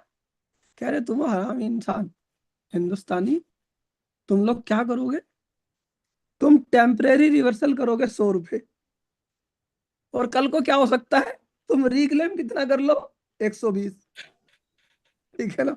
ऐसा बहुत सारे लोगों ने किया कि वो टेम्परेरी रिवर्सल करते थे 100 रुपए, और रिक्लेम करते थे 120, और 3B फाइल भी कर देते थे। एक वार्निंग देता था, वो कहता था वार्निंग से क्या डरना, ठीक है ना, हम तो ट्रेन आती है तो उससे पहले निकल जाते हैं, वो वार्निंग नहीं देखते, तुम ये वार्निंग से हमें डराओगे। अब इन्होंने एडवाइजरी जारी करके क्या बोला, भाई अब ना 3B फाइल ही नहीं करनी चाहिए ऐसे लोगों ऐसे लोगों को 3B फाइल ही नहीं करने देंगे, कि जिन्होंने रिवर्सल करा था 100 रुपए और रिक्लेम करा था 120। अब आ गया ब्रजेश जी का क्वेश्चन, ये कह रहे सर मैंने तो गलती से टेम्परेरी रिवर्सल मार दिया 100 रुपए का, या मैंने तो गलती से 5 लाख का टेम्परेरी रिवर्सल मार के बैठा हूं। तो टेम्परेरी रिवर्सल जो है उसकी रिक्लेम की कोई लिमिट ही नहीं है, तुम टेम्परेरी रिवर्सल करो आज, रिक्लेम कर लेना 2040 में, कोई मना थोड़ी है, जब तुम कंडीशन पूरी करोगे तब ले लेना। अब इन्होंने कहा सर मेरा तो गलती से पड़ा हुआ है इसमें, तो भाई अगर तुम्हारा गलती से पड़ा हुआ है, ये रिवर्सल होना है, तो आप क्या करो, पहले से रिक्लेम करो, क्योंकि अगर तुमने गलती से, टेम्परेरी का मतलब क्या है, you will reclaim that at any point, और अगर ये गलती से कुछ पड़ा हुआ है जो कि परमानेंट में जाना था, डाल दिया गलती से टेम्परेरी में, जाना था परमानेंट में, डाल दिया गलती से टेम्परेरी में, तो इसका सही सोल्यूशन क्या है? आप इसे रिक्लेम करो, और रिक्लेम करने के बाद लेजर हो जाएगा नहीं, और फिर आप इसे परमानेंट रिवर्सल करो अगर नहीं, तुम्हारा परमानेंट। नहीं कपिल जी, इसमें इश्यू क्या होता है, कई कंपनीज में ये सिस्टम होता है, जब तक उनके पास ओरिजिनल इनवॉइस नहीं आता है वो टेम्परेरी रिवर्स कर देते हैं नॉर्मली, और जब इनवॉइस आता है उसको रिक्लेम करते हैं। लेकिन उसका भी टाइम पीरियड 16/4 में निकल गया, अब इसको रिवर्स कैसे करेंगे? अब मैं वही क्वेश्चन तो आपको बता रहा हूँ, मैं ये तो वही रिक्लेम क्वेश्चन नहीं का कर सकते ना, क्योंकि इस पे तो 16/4 की एप्लीकेबिलिटी आ गई। मैं मेरी बात को तो समझो, मैं क्या कहना चाह रहा हूँ। अब इनका क्वेश्चन समझना, बहुत बढ़िया क्वेश्चन है कि सर मेरे को अप्रैल 2025 में इनवॉइस आया, मैंने उसका आईटीसी क्लेम कर लिया कि भाई मैं इसकी 180 दिन के अंदर पेमेंट कर दूंगा, लेट्स सपोज। और क्या हुआ, अक्टूबर आते आते, नवंबर आते आते, जब आपने टेम्परेरी रिवर्सल करा था, मैंने आपको क्या बताया, जब तक अगर आपने किसी चीज को नहीं समझा तो वो बड़ी गड़बड़ होगी। तो पहले आपको ये समझना होगा कि टेम्परेरी रिवर्सल आपने किस कारण से करा। इन्होंने कहा जी टेम्परेरी रिवर्सल हमने इस कारण से करा, मेरे 2B में इनवॉइस आ गया था, मेरे पास बिल नहीं आया था, या मेरे पास माल आ गया था, मेरे पास इनवॉइस नहीं आया था। तो पहले जो सिचुएशन आप बता रहे हो ब्रजेश जी, उसमें तो तुम्हारा टेम्परेरी रिवर्सल बनेगा ही नहीं। आपको पहले रीजन बताना पड़ेगा कि आपने किस वजह से टेम्परेरी रिवर्सल करा, क्योंकि आपने टेम्परेरी रिवर्सल तो तभी करा होगा ना जब सप्लायर ने अपनी GSTR1 भर दी होगी। बिल्कुल सही है, जब सप्लायर ने अपनी GSTR1 भर दी होगी, तुम्हारे 2B में आ रहा होगा। करेक्ट। तो अब किस वजह से आपने टेम्परेरी रिवर्सल करा? तो पहले मुझे ये मैं बताओ। उसी के लिए वही बता रहा हूँ, जैसे अभी तो चलिए ठीक है, उसमें डेफर्ड कर दो सबको, IMS में आगे सिस्टम अलग हो गया। पहले सिस्टम क्या था, सपोज करो अप्रैल 24 में मेरे पास परचेज का इनवॉइस आया, सॉरी इनपुट आ गई 2A में, बट मेरे पास इनवॉइस नहीं आया था। तो पहले मैंने उसको क्लेम करके रिवर्स कर दिया इमीडिएटली उसको, जब तक कि मेरे पास इनवॉइस नहीं आएगा मैं उसको क्लेम नहीं करूंगा। अब वो मेरा जो है फ्यूचर डेट में आपका वो इनवॉइस आया ही नहीं, वो इनवॉइस आया ही नहीं, या फिर मैंने स्किप ही कर दिया या भूल गया, कुछ भी पॉसिबिलिटी होती है। नहीं ऐसा नहीं, सबके आंसर अलग अलग होंगे। आप इसका एक स्ट्रेट फॉरवर्ड आंसर नहीं ले सकते। नहीं, स्ट्रेट फॉरवर्ड आंसर नहीं ले रहे। सपोज करो वो फेक डीलर में डिक्लेयर हो गया, हाँ, बाद में वो फेक डीलर में डिक्लेयर हो गया फॉर पीस ऑफ माइंड, उसको हमने इनपुट को क्लेम ही नहीं किया कभी। अब उसको परमानेंट रिवर्सल कैसे करेंगे? 16/4 का टाइम पार भी निकल चुका। क्या हो गया? तो मैंने क्या बताया ना, हर केस का आंसर हर केस का आंसर अलग होगा। इस केस में क्या आंसर बनेगा? हाँ, आते हैं उसी पे आते हैं, ठीक है ना। अब इनका क्वेश्चन क्या हुआ, अब इनका क्वेश्चन चेंज हो गया, ठीक है ना। अब इनका क्वेश्चन क्या हो गया, वो चेंज हो गया। क्वेश्चन क्या इन्होंने बोला, इन्होंने क्वेश्चन क्या बोला कि भाई मैंने तो आईटीसी लिया मैंने कभी क्लेम ही नहीं करा। अरे क्लेम तो कर लिया, जैसे तुमने 4A 5 में डाला, तुमने क्लेम कर लिया, करेक्ट। ठीक है। जब आपने टेम्परेरी रिवर्सल डाला तो इसका मतलब तुमने उसे टेम्परेरी रिवर्सल कर दिया। अब आप कह रहे हो मैं रिक्लेम करूंगा, नहीं, ठीक है ना। रिक्लेम नहीं करूंगा मैं। नहीं तो टेम्परेरी रिवर्सल में क्यों डाला था? वही बता रहे, पहले टेम्परेरी रिवर्सल इसलिए डाला था कि ठीक है इसका इनवॉइस आएगा तब उसको क्लेम कर लेंगे हम लोग। अब उसका इनवॉइस को छोड़ दीजिएगा, वो बाद में फेक डीलर डिक्लेयर हो गया। जब हम क्लेम करने लगे पता लगा ये फेक डीलर डिक्लेयर हो गया, तो उसका हमने इनपुट लिया ही नहीं दोबारा से। लेकिन वो मेरे लेजर में खड़ा हुआ है, उसका रिवर्सल कैसे करें आज? मैं बता रहा हूँ, ठीक है ना। ह्यूज अमाउंट होती है इसमें, बहुत ह्यूज अमाउंट इन्वॉल्व होती है। हाँ, बता रहा हूँ मैं उसमें, ठीक है ना। अब इनका क्वेरी समझना, बाकी लोग समझ गए होंगे इनकी क्वेरी। इनकी क्वेरी के बाद मेरी क्वेरी लीजिएगा सर। मैं वही कह रहा था कि मुझे सेशन जो है ना, लेटेस्ट अमेंडमेंट की जगह क्वेरी सेशन निकल लेते, ठीक है ना। हाँ, ठीक है। अब क्वेश्चन इनका समझिएगा, कितना प्यारा क्वेश्चन है। फेक बिलिंग थी, मैं बहुत सिंपल बनाता हूँ, क्योंकि ना इसमें ये जैसे ही केस बदल देंगे मेरा आंसर चेंज हो जाएगा, या कुछ और केस बोलेंगे मेरा आंसर फिर चेंज हो जाएगा। यहाँ पर कोई एक जैकेट फॉर्मूला नहीं है कि ब्लैंकेट फॉर्मूला मैंने आपको दे दिया, साहब यही कर दो, यही हो जाएगा, समझे। अब इनकी सिचुएशन को समझना, इसका आंसर निकालने की कोशिश करते हैं मैं और आप लोग। मेरे पास आईटीसी आया, मैंने क्लेम कर लिया, मैंने टेम्परेरी रिवर्सल कर दिया उसका, मैं पहले मानकर चल रहा था सब कुछ ठीक होगा, ठीक है ना। तो मेरे को बिल आएगा, क्योंकि ये दो केसेस उन्होंने बता दिया। पहले उसमें बोला कि मैं चाहता था कि आगे सब कुछ ठीक होगा, इनवॉइस आएगा तब क्लेम कर लूंगा, फिर बाद में चेंज कर रहे हैं कि नहीं नहीं, बाद में तो वो फेक ही निकल गया। बिल्कुल तो सही। इसका मतलब आपने क्या करा था ना, जो वो टेम्परेरी रिवर्सल करा था वो गलत करा था। जी हाँ, आपने जो टेम्परेरी रिवर्सल करा था वो गलत करा था। करेक्ट। आपको तो टेम्परेरी रिवर्सल का जो जड़ है वो खत्म रिक्लेम से ही होगी। बट वो 16(4) की रेस्ट्रिक्शन तो नहीं आएगी उसके अंदर दोबारा से? नहीं नहीं, पहली बात, अब इसमें आपने तीसरा केस डाल दिया एक ही उसमें, कि अब इसमें 16(4) भी लगा दो। 16(4) पे ही नहीं चल रहे हम शुरू से ही। नहीं नहीं, ठीक है हम भाई। देखो 16(4) एक पे ही चल। नहीं नहीं नहीं नहीं नहीं ब्रजेश जी, आप दो तीन केसों को एक ही में मर्ज कर रहे हो, ये मेरा ठीक है ना। सिंगल केस है। नहीं नहीं, मैं वही बता रहा हूँ। अब फिर फेक बिलिंग कैसे आ गया, 16(4) है तो। नहीं नहीं, मैं वही बता रहा हूँ, मैं वही बता रहा हूँ। पहले हमने इनपुट ली, फिर उसको टेम्परेरी रिवर्स कर दिया, लेकिन अरे टेम्परेरी रिवर्स क्यों करा था? टेम्परेरी रिवर्स इसलिए किया था, मेरे पास इनवॉइस नहीं आया था उसका। हाँ ठीक है। ठीक है, एक्चुअल ट्रांजेक्शन हुए, सब कुछ हुआ, हाँ लेकिन इनवॉइस जब मेरे पास आना था 2 महीने 3 महीने में जब भी आना था, उस वक्त हमने उसको जो है रिक्लेम किया ही नहीं, क्योंकि पता लगा कि वो डीलर है जो है बैक डेट से जो है सस्पेंड हो गया, और हमने क्लेम ही नहीं करा, क्योंकि आंच आ सकती थी उनको कैसे भी, जो भी पॉसिबिलिटी हो। लेकिन जब टाइम बाय एनुअल रिटर्न निकलने के बाद सेप्टेम्बर मतलब नवंबर निकल गया मेरा, अब वो टेम्परेरी में खड़ा हुआ है, उसको कैसे रिवर्स मैंने करेंगे?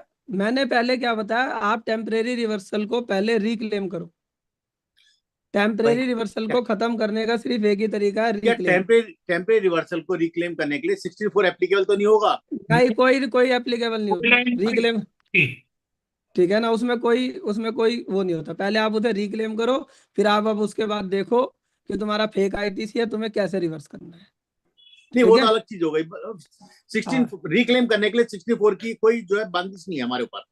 नहीं नहीं, आप सेक्शन 30, आप क्या करो, रूल 37 को पढ़ो, रूल 37(a) को पढ़ो, ठीक है ना, 16(4) को पढ़ो, ठीक है ना। तो इसमें इसकी बातें लिखी हुई है कि जब आप रिक्लेम करते हो तो उसमें 16(4) की कोई बाध्यता नहीं चलती, ठीक है ना। धन्यवाद। ठीक है कपिल जी, तो हाँ मैं अजय बोल रहा कलकत्ता से। हाँ जी हाँ जी। मेरा प्रश्न है, सपोज करिए मैं एक छोटा डीलर हूँ, हम्म मेरे को किसी ने मेरे व्यवहार अच्छा देख के मेरे को जो 50,000 रुपया उधार देना था, उसने मेरे को 2 लाख का उधार दे दिया। हम्म अब 180 दिन में उसका मैं पेमेंट नहीं दे पा रहा हूँ, हम्म लेकिन अभी जो मैं क्लास पढ़ रहा हूँ कि मैं जो आईटीसी को टेम्परेरी अगर मैं गवर्नमेंट को कर देता हूँ तो 180 दिन फिर क्या मेरे पे लागू होगा? नहीं, जब आपने रिवर्स ही कर दिया उसे। नहीं, रिवर्स नहीं किया है, टेम्परेरी, क्योंकि मेरे को तो पेमेंट हाँ देना है, लेकिन मैं 180 दिन में दे नहीं पा रहा हूँ। हाँ, तो टेम्परेरी रिवर्स करो उसे, और जब पेमेंट तो कर दोगे तब रिक्लेम कर लेना। हाँ, तो फिर 180 दिन की बाउंडेशन खत्म हो जाएगी मेरी। हाँ खत्म ही हो गई ना, जब आपने रिवर्स ही कर दिया।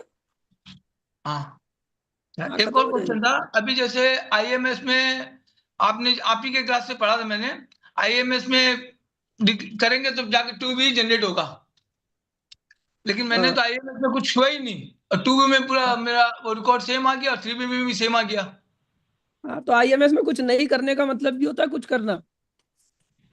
मैं समझा नहीं। आईएमएस आईएमएस में अगर तुम कुछ नहीं करते हो तो इसका मतलब तुम कुछ करते हो, डीम्ड एसेप्ट हम्म, बोले जाता है उस कंसेप्ट को। अच्छा।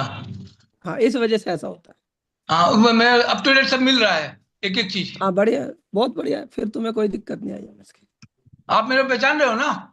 हाँ हाँ पहचान लो, आप गवर्नमेंट को सलाह देते रहते हो ना कि हम्म, इस तरीके से आईटीसी खत्म कर दो, 1% टैक्स ले हाँ लो। हाँ, और मैं चाहता हूँ गवर्नमेंट आपकी सलाह माने जल्दी से, ठीक है ना। Thank you sir. आप ठीक है ना, ठीक है चलो। हाँ, अब एक आध और अमेंडमेंट कर ले, अब 10 मिनट बचे हैं हमारे पास, है ना। ठीक है जी। हाँ, एक आध और अमेंडमेंट कर लेते हैं जो लेटेस्ट चेंजेज है, ठीक है ना। सेमिनार की भी मर्यादा रह जाएगी, वेबिनार की, कि हाँ इसी टॉपिक पे आए थे, ठीक है। तो ये एक एडवाइजरी जो आई, तो ये credit ledger, reversal, reclaim ledger, इसे देख लो थोड़ा सा, क्योंकि इस बार की 3B भरते समय कई लोगों को दिक्कत आनी शुरू हो गई है, ठीक है ना। लेकिन तुम ज्यादातर लोग जो इधर बैठे हैं यूपी में, उन्हें 24 तारीख को आएगी, क्योंकि वो लास्ट डेट पे ही भरते हैं सारी रिटर्न। तो जब वो लास्ट डेट पे भर रहे होंगे, कहेंगे "तो कपिल जी रिटर्न ही नहीं जा रही, क्या करें"। फिर मैं उन्हें बताऊंगा, क्योंकि इसमें क्या हुआ था ना, इसमें हमने एग्जाम्पल से इसमें आगे बताया हुआ है कि इसमें क्या हुआ था। इन्होंने एक बार बीच में ऑफर दिया था जीएसटी वालों ने कि जिसका ओपनिंग बैलेंस है वो डाल दो।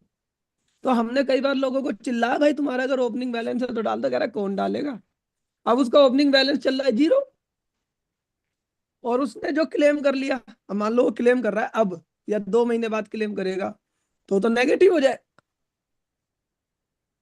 तो उन्हें ये समस्या आएगी, उनकी 3B में ये दिक्कत आएगी, ठीक है। सेम कहानी आरसीएम लाइबिलिटी की है। आरसीएम लाइबिलिटी की क्या कहानी है अंकित जी? आरसीएम लाइबिलिटी 3B में 2 जगह रिपोर्ट होती है। एक जगह कहता है तुम्हारी लाइबिलिटी है 3.1D में, और टेबल 4 में कहता है तुम्हारा आईटीसी है। बंदा क्या करता है, 3.1D में दिखाता है 1 लाख लाइबिलिटी, और आईटीसी वाले में जो लेता है आरसीएम का वो ले लेता है 2 लाख। ऐसा लोगों का चल रहा था सिस्टम। तो ये वार्निंग देता था पर रिटर्न भरने देता था। तो 3B में अब इस चीज को भी खत्म किया। उन्होंने कहा भाई देखो, आरसीएम का तो सीधा सा कंसेप्ट है, जितना पे करोगे उससे कम ही आईटीसी मिलेगा या उतना मिलेगा। तुम ज्यादा ले कैसे रहे हो? अगर तुम ज्यादा ले रहे हो तो इसका लोचा है, हमने इसलिए इसका लेजर भी बना दिया कि हो सकता है ज्यादा लेने का कारण ये हो सकता है तुमने मार्च में आरसीएम पे करा और आईटीसी अप्रैल में ले लिया। आरसीएम पे मार्च में करा, आईटीसी अप्रैल में ज्यादा ले लिया, तो ये तो सिस्टम हो सकता है। लेकिन जो तुम्हारे लेजर में बैलेंस है, अगर उससे ज्यादा लिया तो तुम्हें 3B फाइल नहीं करने देंगे। तो अब इस तरह की चोरी भी रुक जाएगी इन दोनों एडवाइजरी के आने के बाद। तो ये 2 नई एडवाइजरी आपको देखने को मिली है, इसे एक बार जरूर देखिएगा। इसके अलावा कपिल जी, इससे जब रिलेटेड क्वेश्चन पूछ सकता हूँ? हाँ पूछिए ना सर, क्वेश्चन की कोई मनाही नहीं। हाँ क्वेश्चन ये है कि नॉर्मली क्या हो रहा है कि जो खासकर जो ट्रांसपोर्टर्स होते हैं जिसमें जीटीए के अगेंस्ट में हम पेमेंट करते हैं आरसीएम में, तो जो हाँ। एक्चुअल पड़ते हैं मगर वो अपने यहाँ रिपोर्टिंग करते हैं लेट। हम्म आप जब अपना 3B फाइल करते हो तो आपको एक्चुअली आरसीएम लाइबिलिटी अपनी करेक्ट एडिटेबल करके कर देते हैं, हम्म और उस हिसाब से आप पे कर देते हो और आईटीसी क्लेम कर लेते हो जो आपने एक्चुअल पे किया। बट 6 महीने बाद यदि जब वो वो करते हैं, रिपोर्ट करते हैं, तो 6 महीने बाद हमारे यहाँ रिफ्लेक्ट होता है हमारे 3B में। हम्म उस टाइम उसको आप रिजेक्ट नहीं कर सकते क्योंकि आपने हम्म एक्सेप्ट किया, पे किया है। हम्म। उस कंडीशंस में क्या करना चाहिए लोगों को? देखो पहली बात तो मैं मानता हूँ कि हिंदुस्तान में सब लोग एक पिस्टल बनवा ले, लाइसेंस पिस्टल ले ले, और मिल ऐसा जाए तो कोई अच्छी बात। ऐसा अगर कोई ट्रांसपोर्टर करे ना, पिस्टल लगा दो जाके। मैं अभी एक का, हम 3B भर रहे थे, हम एक का केस देख रहे हैं, उसने एक बार बिल आरसीएम में लगा के भेज दिया है, एक बार नॉर्मल भेज दिया है। जी, तो ये जो जीटीए वाली समस्या है, ये बेचारे सब अनएजुकेटेड सेक्टर था, ट्रू। ठीक है ना। पहले ये सब ट्रक ड्राइवर थे, ठीक है ना। आज ये ट्रक ड्राइवर से धीरे धीरे जीटीए बन गए, ठीक है ना। जीटीए बन गए तो इन्हें इस सबकी जानकारी नहीं है, ठीक है ना। तो ये समस्या संजय जी ये हर केस में आपको मिलेगी। क्योंकि हर नॉर्मली क्या होता है जीटीए, जब हम पे कर देते हैं तो वो नेगेटिव लाइबिलिटी में मेरा एक्सेस में दिखा के माइनस में दिखा देता है आरसीएम लाइबिलिटी। हाँ हाँ, मैं वही हाँ, चीज आपको बता रहा हूँ। ये वाली समस्या आपको पूरे हिंदुस्तान लेवल पे दिखेगी, जी, ठीक है ना। ये समस्या सिर्फ आपको नहीं है कि सिर्फ आपको है या सिर्फ मुझे है, ठीक है ना। तो पहली बात तो ये आपको अपने क्लाइंट्स को गाइड करना है कि भाई ढंग के जीटीए से सर्विस ले ले, जिसका जीटीए थोड़ा ढंग का हो, नहीं तो ये समस्या हमेशा बनी रहेगी। उसमें क्या है ना, जब मैं, अगर मैं, मेरी बात करोगे मैं क्या कर रहा हूँ, ठीक है ना, या मैं अपने क्लाइंटों के लिए क्या कर रहा हूँ, पहले मैं चेक करता हूँ मेरा जीटीए रजिस्टर्ड है या अनरजिस्टर्ड, ठीक है ना। और अगर मैंने चेक कर लिया कि भाई मेरा जीटीए रजिस्टर्ड है और मेरे क्लाइंट ने मुझे उसके बिल दिए हैं, ठीक है ना, तो मैं क्या करता हूँ, मैं सेक्शन 13 को पढ़ता हूँ ठीक है ना, और उसमें टाइम ऑफ सप्लाई निकालता हूँ। और सेक्शन 13 में जो टाइम ऑफ सप्लाई होता है वो आरसीएम के केस में कहता है भाई तुम 60 दिनों के बाद भी जमा कर सकते हो। ट्रू। तो मैं तुरंत में उसकी लाइबिलिटी जमा नहीं करता, पहली बात, अगर मेरे 2B में नहीं आ रहा होता। ठीक है ना, जी। मैं कहता हूँ भाई मेरी टाइम ऑफ सप्लाई बाद में आएगी तब आएगी, और मैं 2 महीनों के अंदर अंदर मैं उसे डंडा कर देता हूँ। ठीक है ना, कि भाई ये तेरे बिल है, इस पर आरसीएम है, तू इसे जमा कर। और वो जब बिल आ जाते तब मैं उस पर जमा कराता हूँ। अब वो बिल नहीं भी आ रहे मेरे पास, ठीक है ना, तो मैं क्या करता हूँ, जब तक वो बिल मेरे 2B में नहीं आते तब तक मैं उस पर आरसीएम जमा ही नहीं कराता। सर इस केस में तो आप पे इंटरेस्ट लग जाएगा। तो मैं क्लाइंट को कहता हूँ देख ले भाई, अगर तूने इसे जमा करा दिया अपनी इच्छा से, फिर ये बाद में डालेगा, फिर बाद में तुझे डिपार्टमेंट नोटिस भेजेगा, तो चॉइस तेरी है, या तो तू इंटरेस्ट के लिए तैयार हो जा। ठीक है ना, और अब ये हम कब तक इसका फॉलो अप करते हैं भाई, जब तक लास्ट डेट है आईटीसी लेने की। ठीक है ना, तब तक फॉलो अप करते हैं। तो संजय जी ये समस्या जो आपको आ रही है मुझे भी आ रही है, ये हर किसी को। बट सर डीलर्स के पास कपिल जी तो ऑप्शन होता ही नहीं है ना चॉइस करने का सर्विसेज, क्योंकि वो तो सप्लायर का है, मैंने सप्लायर आपको बेचता क्या, किसी से। हाँ मैंने आपको क्या बताया, अगर हिंदुस्तान में रहोगे, ठीक है ना, जी। और जीटीए वाली सर्विस लोगे, तो आपको समझाना पड़ेगा। या तो एक काम करो, हम चार्टर्ड अकाउंटेंट, हम एडवोकेट्स ड्राइविंग सीखते हैं, ठीक है, हम ट्रक यही ड्राइवर काम रह बनेंगे। गया है सर हम लोगों का। हाँ, नहीं नहीं, हम ट्रक ड्राइवर बनेंगे, या हम जीटीए बनेंगे, अपनी खुद की एजेंसी खोलेंगे। ठीक है ना, या फिर उसके जो प्रोफेशनल्स है, ठीक है ना, उन्हें वो गाइड ही नहीं करते, वो कहते देख लेंगे, ज्यादा कुछ हुआ ना तो हल्ला बोल के एक दिन स्ट्राइक कर देंगे। इसीलिए तो गवर्नमेंट इनसे कहती थी इन्हें जीएसटी के दायरे से बाहर ही रखो। ठीक है ना, क्योंकि जी। उन्हें पता है कि अगर ये अंदर आएंगे सिस्टम में तो ये रायता ही फैलाएंगे, तो ये रायता फैला रहे हैं। ठीक है ना, ठीक सर। ठीक है, चलो। तब हाँ, ने मेरे आपकी आवाज नहीं आ रही मेरे को ना अजय कुमार जी, को जा रहा है, आवाज आ रही है? आवाज, हाँ अब आ रही ट्रांसपोर्टर है, ने हाँ मेरे को रसीद दी, लेकिन हाँ उसका 2B में दिखाई नहीं दे रहा। हाँ लेकिन मैं तो आप लोगों के साथ पढ़ता हूँ तो कानून समझ रहा हूँ, तो उसके भाड़ा के अगेंस्ट में आरसीएम भर दे रहा हूँ, हाँ भर के मैं अपना आईटीसी क्लेम ले रहा हूँ। हाँ। अब जैसे संजय सर ने बताया कि अभी वो नहीं दे रहा है, 4 महीने बाद 6 महीने बाद दिखाएगा, उस समय हाँ। मैं क्या करूंगा? मैंने फिर वही बात आपको बोली।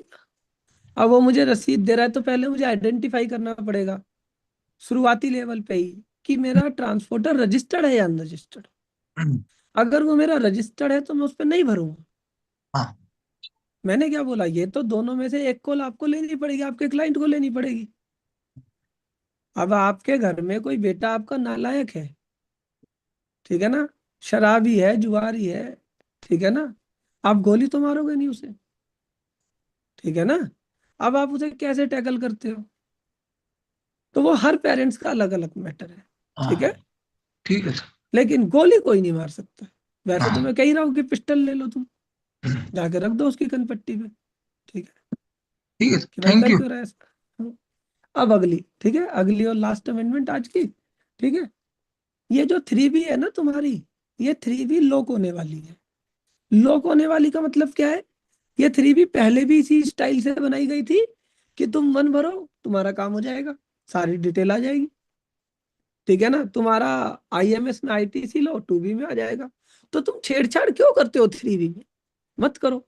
तो लोग बाग कहते हैं भैया हिंदुस्तान है, ठीक है ना, यहाँ पर तो खाली टाइम पास कैसे करेंगे, तो हम तो 3B में छेड़छाड़ करेंगे जब तक तुम हमें छेड़छाड़ करने का मौका दोगे।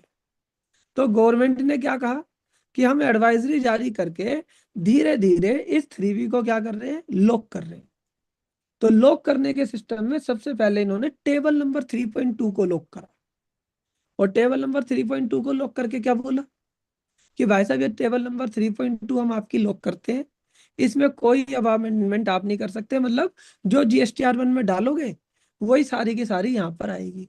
तो सर अगर हमें कोई और चेंज करना पड़ा तो उन्होंने कहा 1 ही दिया है हमने तुम्हें, अगर तुमने 1 भरने के बाद तुम्हें लगा कि गलत हो गई, या 3B फाइल करते समय तुम्हें लगा गलत हो गई फिगर्स, तो हम क्या कर रहे हैं, तुम्हें 1A का ऑप्शन दे रहे हैं कि तुम अपनी 1A में चले जाओ और 1A में उस अमेंडमेंट को फाइल कर दो, और जैसे ही 1A फाइल करोगे तो वो अपडेटेड फिगर 3B में आ जाएगी।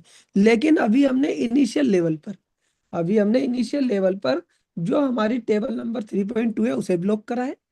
कल को कुछ दिनों बाद टेबल नंबर 3.1, ठीक है ना, ए ब्लॉक हो जाएगी, बी ब्लॉक हो जाएगी, सी ब्लॉक हो जाएगी, डी अभी ब्लॉक नहीं होगी, ए बी सी ई कुछ दिनों बाद ये ब्लॉक होनी शुरू हो जाएगी, ठीक है ना। फिर कुछ टाइम बाद आईटीसी की कुछ टेबलें ब्लॉक हो जाएंगी। तो आपको मेंटली, ठीक है ना, उसके लिए तैयार रहना है कि भाई अब जो भी हमें काम करना है, हमारा मेन फोकस 1 पे होना चाहिए। अगर हमारी 1 ठीक है तो हमारी लाइबिलिटी वहीं से कैप्चर होगी। और आईटीसी के लिए हमारा आईएमएस में हमारे को थोड़ा सा फोकस करना है कि आईएमएस हमारा ठीक होना चाहिए, ठीक है ना, हमारा 2 भी ठीक होना चाहिए, तो हमारा आईटीसी वहां से मैनेज होगा। ठीक है जी। तो ये कुछ अपडेट्स थी जो मैंने बता दी। एक और नोट कर लेना कि 1 फरवरी, ठीक है ना, 1 फरवरी 2026 से जो हमारा बजट तो आ ही जाएगा, उसके अलावा ना एक नया रूल इम्प्लीमेंटेड आपका हो रहा है कि जो तंबाकू और पान मसाला प्रोडक्ट्स हैं इस पे एमआरपी बेस्ड टैक्सेशन हो जाएगा। तो इसके लिए नया रूल आया, रूल नंबर 31D, ठीक है ना, जिसे आप लोग पढ़ लेना अगर आपके कोई क्लाइंट्स है तंबाकू वाले, तो उन पे एमआरपी बेस्ड टैक्सेशन हो जाएगा। एमआरपी के हिसाब से उस पर जीएसटी लगेगा, मैन्युफैक्चरर लेवल पे ही वहां से जीएसटी ले लेंगे, ठीक है। और उसके बाद बाकी जो डीलर्स होंगे सबको उतना ही आईटीसी मिलेगा, उतनी ही उनकी सेल वैल्यू होगी। तो इसलिए रूल 86B में एक नया चेंज किया गया है।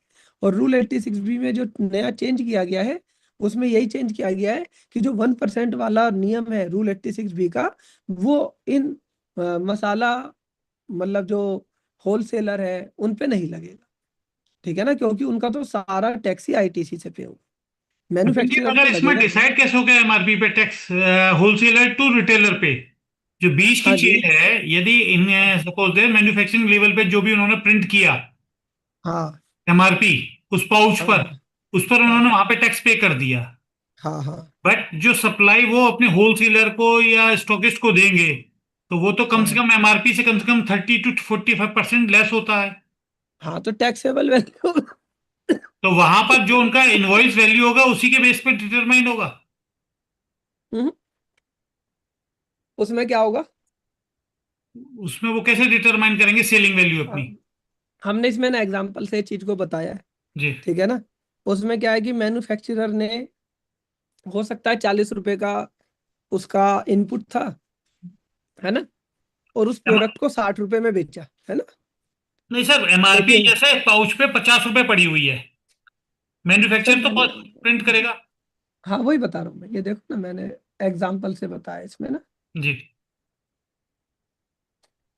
ये हमने पूरा एग्जाम्पल लिया और एग्जाम्पल पे हमने 100 रुपए का एग्जाम्पल लिया हम्म, कि हमारा 100 रुपए का एमआरपी है, हम्म। 40 रुपए जीएसटी है। तो मैन्युफैक्चरर तो हमेशा, ठीक है ना, मान लो 50 रुपए पे बेच रहा है, 60 रुपए पे बेच रहा है, लेकिन उसे जीएसटी कितने पे देना है? 71 रुपए पे। तो जब वो अपनी GSTR 1 में वैल्यू डालेगा, ठीक है ना, तो वहां पर उसकी जो ट्रांजेक्शनल वैल्यू होगी वो 60 रुपए हो सकती है, हम्म। लेकिन उसकी जो टैक्सेबल वैल्यू होगी वो 71 रुपए होगी। वो 71 रुपए पे गवर्नमेंट को टैक्स दे देगा मैन्युफैक्चरर। तुमने अगर देखा होगा तो जो जो सिगरेट कंपनी है, तंबाकू कंपनी है, उनके सबके शेयर डाउन हो गए। क्यों हो गए? क्योंकि उनकी वर्किंग कैपिटल ब्लॉक हो रही है। अब यहाँ रिटेलर को क्या होगा? रिटेलर का जो इनपुट है वो तो पहले से ही पूरा का पूरा टैक्स लग कर आ गया, 28 रुपए लग गया उस पे जितना टैक्स लगना चाहिए था।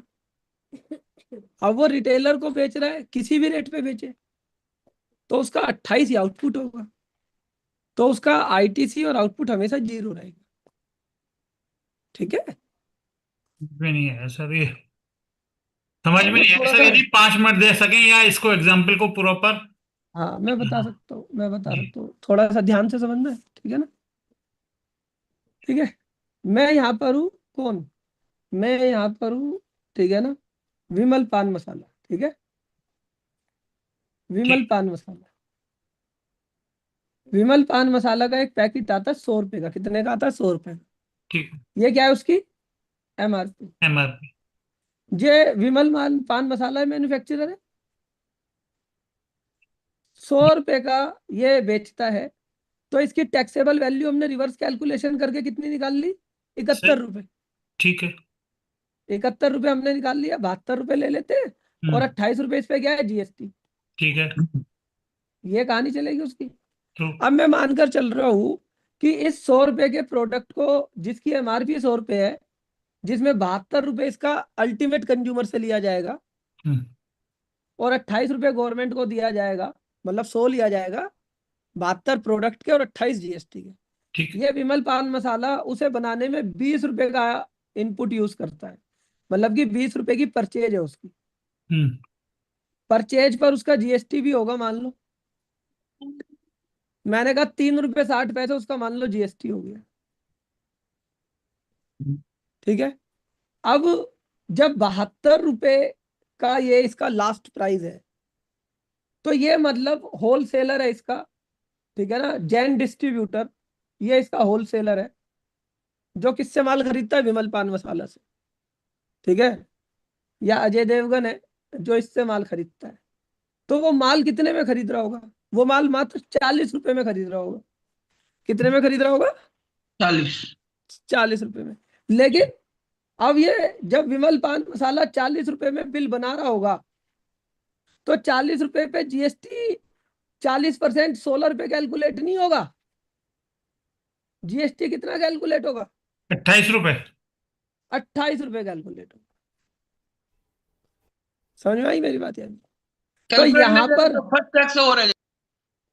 ठीक है, तो यहाँ पर फर्स्ट लेवल पर ही गवर्नमेंट पूरा टैक्स ले लेगी। तो इसे जो सेकंड है जैन डिस्ट्रीब्यूटर से 28 रुपए की आईटीसी मिलेगी, हाँ, उसे जबकि मिलेगी, और उसका आउटपुट भी कितना होगा? आउटपुट भी उसका 40, आउटपुट, उसका आउटपुट होगा 50 रुपए, बट उसका 28 रुपए टैक्स होगा। हाँ, उसका आउटपुट हमेशा 28 रुपए ही होगा, हमेशा 28 रुपए इनपुट होगा लास्ट तक, चेन तक, अल्टीमेट कंज्यूमर तक। अल्टीमेट कंज्यूमर तक। ट्रू। तो इससे ठीक है ना? सेलिंग पे कोई डिफरेंस नहीं है, टैक्स पे नहीं होगा स्पेशल। नहीं उस पे, हाँ, तभी तो यहाँ से रूल 86 भी इनके लिए खत्म करा, नहीं तो ये तो मर जाते। तो इन्हें अगर 1% कैश में देना पड़ जाता तो ये तो मर जाते ना, जी क्योंकि इनका इनपुट और आउटपुट बराबर है। नहीं, मगर नॉर्मली जब ये 3B भरेंगे सर, तो उसके अंदर रेट ऑफ टैक्स कैसे डालेंगे? क्योंकि सपोज दैट आगे फाइल करते हैं और 40 रुपए का ही मैं मान के चलो 50 रुपए करता हूँ, तो तुम वहां टेंशन पर मत लो, 40% से आएगा 20-20 रुपए, 40-40 रुपए आएगा। तुम टेंशन मत लो।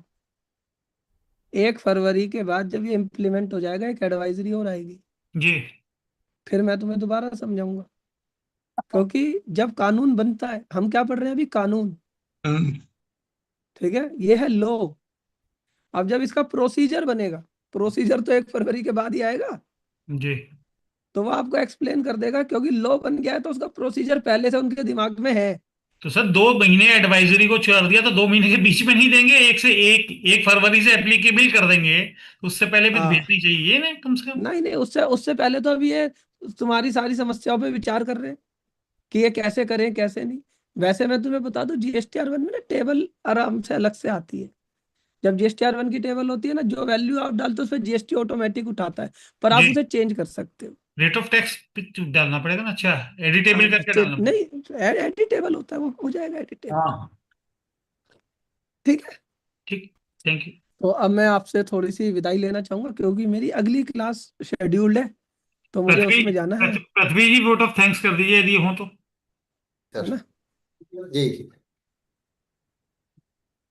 Thank you sir. नमस्कार सभी आदरणीय मित्रों को। ये आज हमारे उपकाश की 314 वेबिनार के सफल समापन में हम सभी आदरणीय मित्रों का बहुत बहुत स्वागत करते हैं, और सर को बहुत बहुत नमस्कार। सर, सदा मैं आपकी वीडियो देखते रहता हूँ, मेरी आपकी व्यू लिस्ट में मेरे व्यू भी चलते रहते हैं सर। Thank you. और आज बड़ी बात है, सौभाग्य की बात है कि आपका आज का इतना सुंदर सा लेक्चर हमें सुनने को मिला। सर, आपके सम्मान में 2 शब्द कहना चाहेंगे। हर शाम किसी के लिए सुहानी नहीं होती, हर इंसान के पीछे कोई कहानी नहीं होती, कुछ तो असर है हमारे कपिल जैन जी के सर जी के शब्दों में, कुछ तो असर है हमारे कपिल जैन सर जी के शब्दों में, वरना सारी दुनिया इनके शब्दों की दीवानी नहीं होती। Thank you sir, thank you very much. आज आज आपने इतना सुंदर सा उद्बोधन जीएसटी पे हम सभी मित्रों को सुनाया, इसके लिए हम हमारी तरफ से हमारे समस्त संगठन और हमारे वेबिनार के समस्त पदाधिकारीगण और वेबिनार में उपस्थित हमारे सभी अधिवक्ता मित्रगण की ओर से, मातृशक्ति की ओर से हम आपका बहुत बहुत आभार व्यक्त करते हैं। आपको धन्यवाद करते हैं सर, धन्यवाद आपके ज्ञान के लिए। और हम आपके लिए माता सरस्वती से प्रार्थना करते हैं वो आप पर यूं ही कृपा बनाए रखे और आप ऐसा ही हमारा हम मित्रों का ज्ञान अर्जन करते रहें। और थैंक यू आपसे विनती है सर, जब आपको समय मिले और आपसे हमारा अनुरोध रहे, आप हमें ऐसा ही ज्ञान अर्जन कराते रहें। Thank you sir, thank you very much, thank you lot sir. Thank you. हाँ, बस ये कई लोग पूछे थे मैगजीन कैसे मिलेगी। ये नंबर आपको स्क्रीन पे दिखाई दे रहा है, जी सर। ये नंबर आपको स्क्रीन पे दिखाई दे रहा है, तो आप इस नंबर पे बात करके ये मैगजीन ले सकते हैं, ठीक है ना। जो भी आपको अगर किसी को लेनी है, ये नंबर का आप स्क्रीनशॉट ले सकते हैं, ठीक है ना। और आप लोगों के साथ अच्छा लगा, दूसरी बार सेशन दिया, अच्छा लगा। फिर मिलते हैं आपसे, सबको धन्यवाद, thank you, bye bye. Thank you sir. और समापन की कड़ी में थोड़ा सा 2 मिनट सर वेट, थोड़ा सा प्लीज। समापन की कड़ी को पुनः आगे बढ़ाते हुए हमारे आदरणीय अजय अग्रवाल जी सर का भी बहुत बहुत आभार व्यक्त करते हैं। पुनः इस कड़ी की शाम की बेला में आगे बढ़ाते हुए हमारे संजय शर्मा जी गुरु जी का भी बहुत बहुत आभार व्यक्त करते हैं। हमारे आदरणीय अंकित गर्ग जी का भी सभी मित्रों की ओर से बहुत बहुत आभार। थैंक यू अंकित जी। पुनः कड़ी को आगे बढ़ाते हुए हमारे शैलेश विश्वकर्मा जी का भी सभी मित्रों की ओर से बहुत बहुत आभार व्यक्त करते हैं। समापन की पुनः कड़ी को बढ़ाते हुए हमारे संजय भटनागर सर जी का भी बहुत बहुत आभार।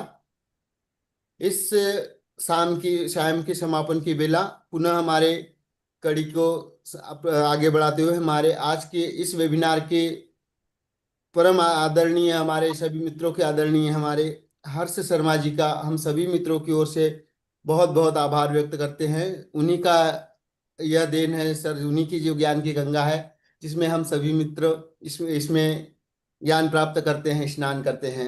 हम सभी मित्रों की ओर से उनका बहुत बहुत आभार करते हैं। हम अंत में सभी आदरणीय मित्र जो इस वेबिनार में उपस्थित हुए और हमारे आदरणीय कपिल जैन सर जी को बहुत ध्यानपूर्वक सुना और यह सुंदर सी वेबिनार को सफल बनाया, हम सभी आदरणीय मित्रों को हृदय से आभार व्यक्त करते हैं, उनका धन्यवाद करते हैं। थैंक यू, सभी को धन्यवाद, बहुत बहुत आभार सर, सभी का आभार। पुनः कड़ी के जैसे आगे बढ़ाते हुए हमारे अंत में हम राष्ट्रगान के लिए हमारे स्थान पर खड़े होते हैं, तो हम राष्ट्रगान करते हैं। तो सभी से रिक्वेस्ट है कृपया अपने स्थान पर राष्ट्रगान के लिए खड़े हो जाएं। राष्ट्रगान।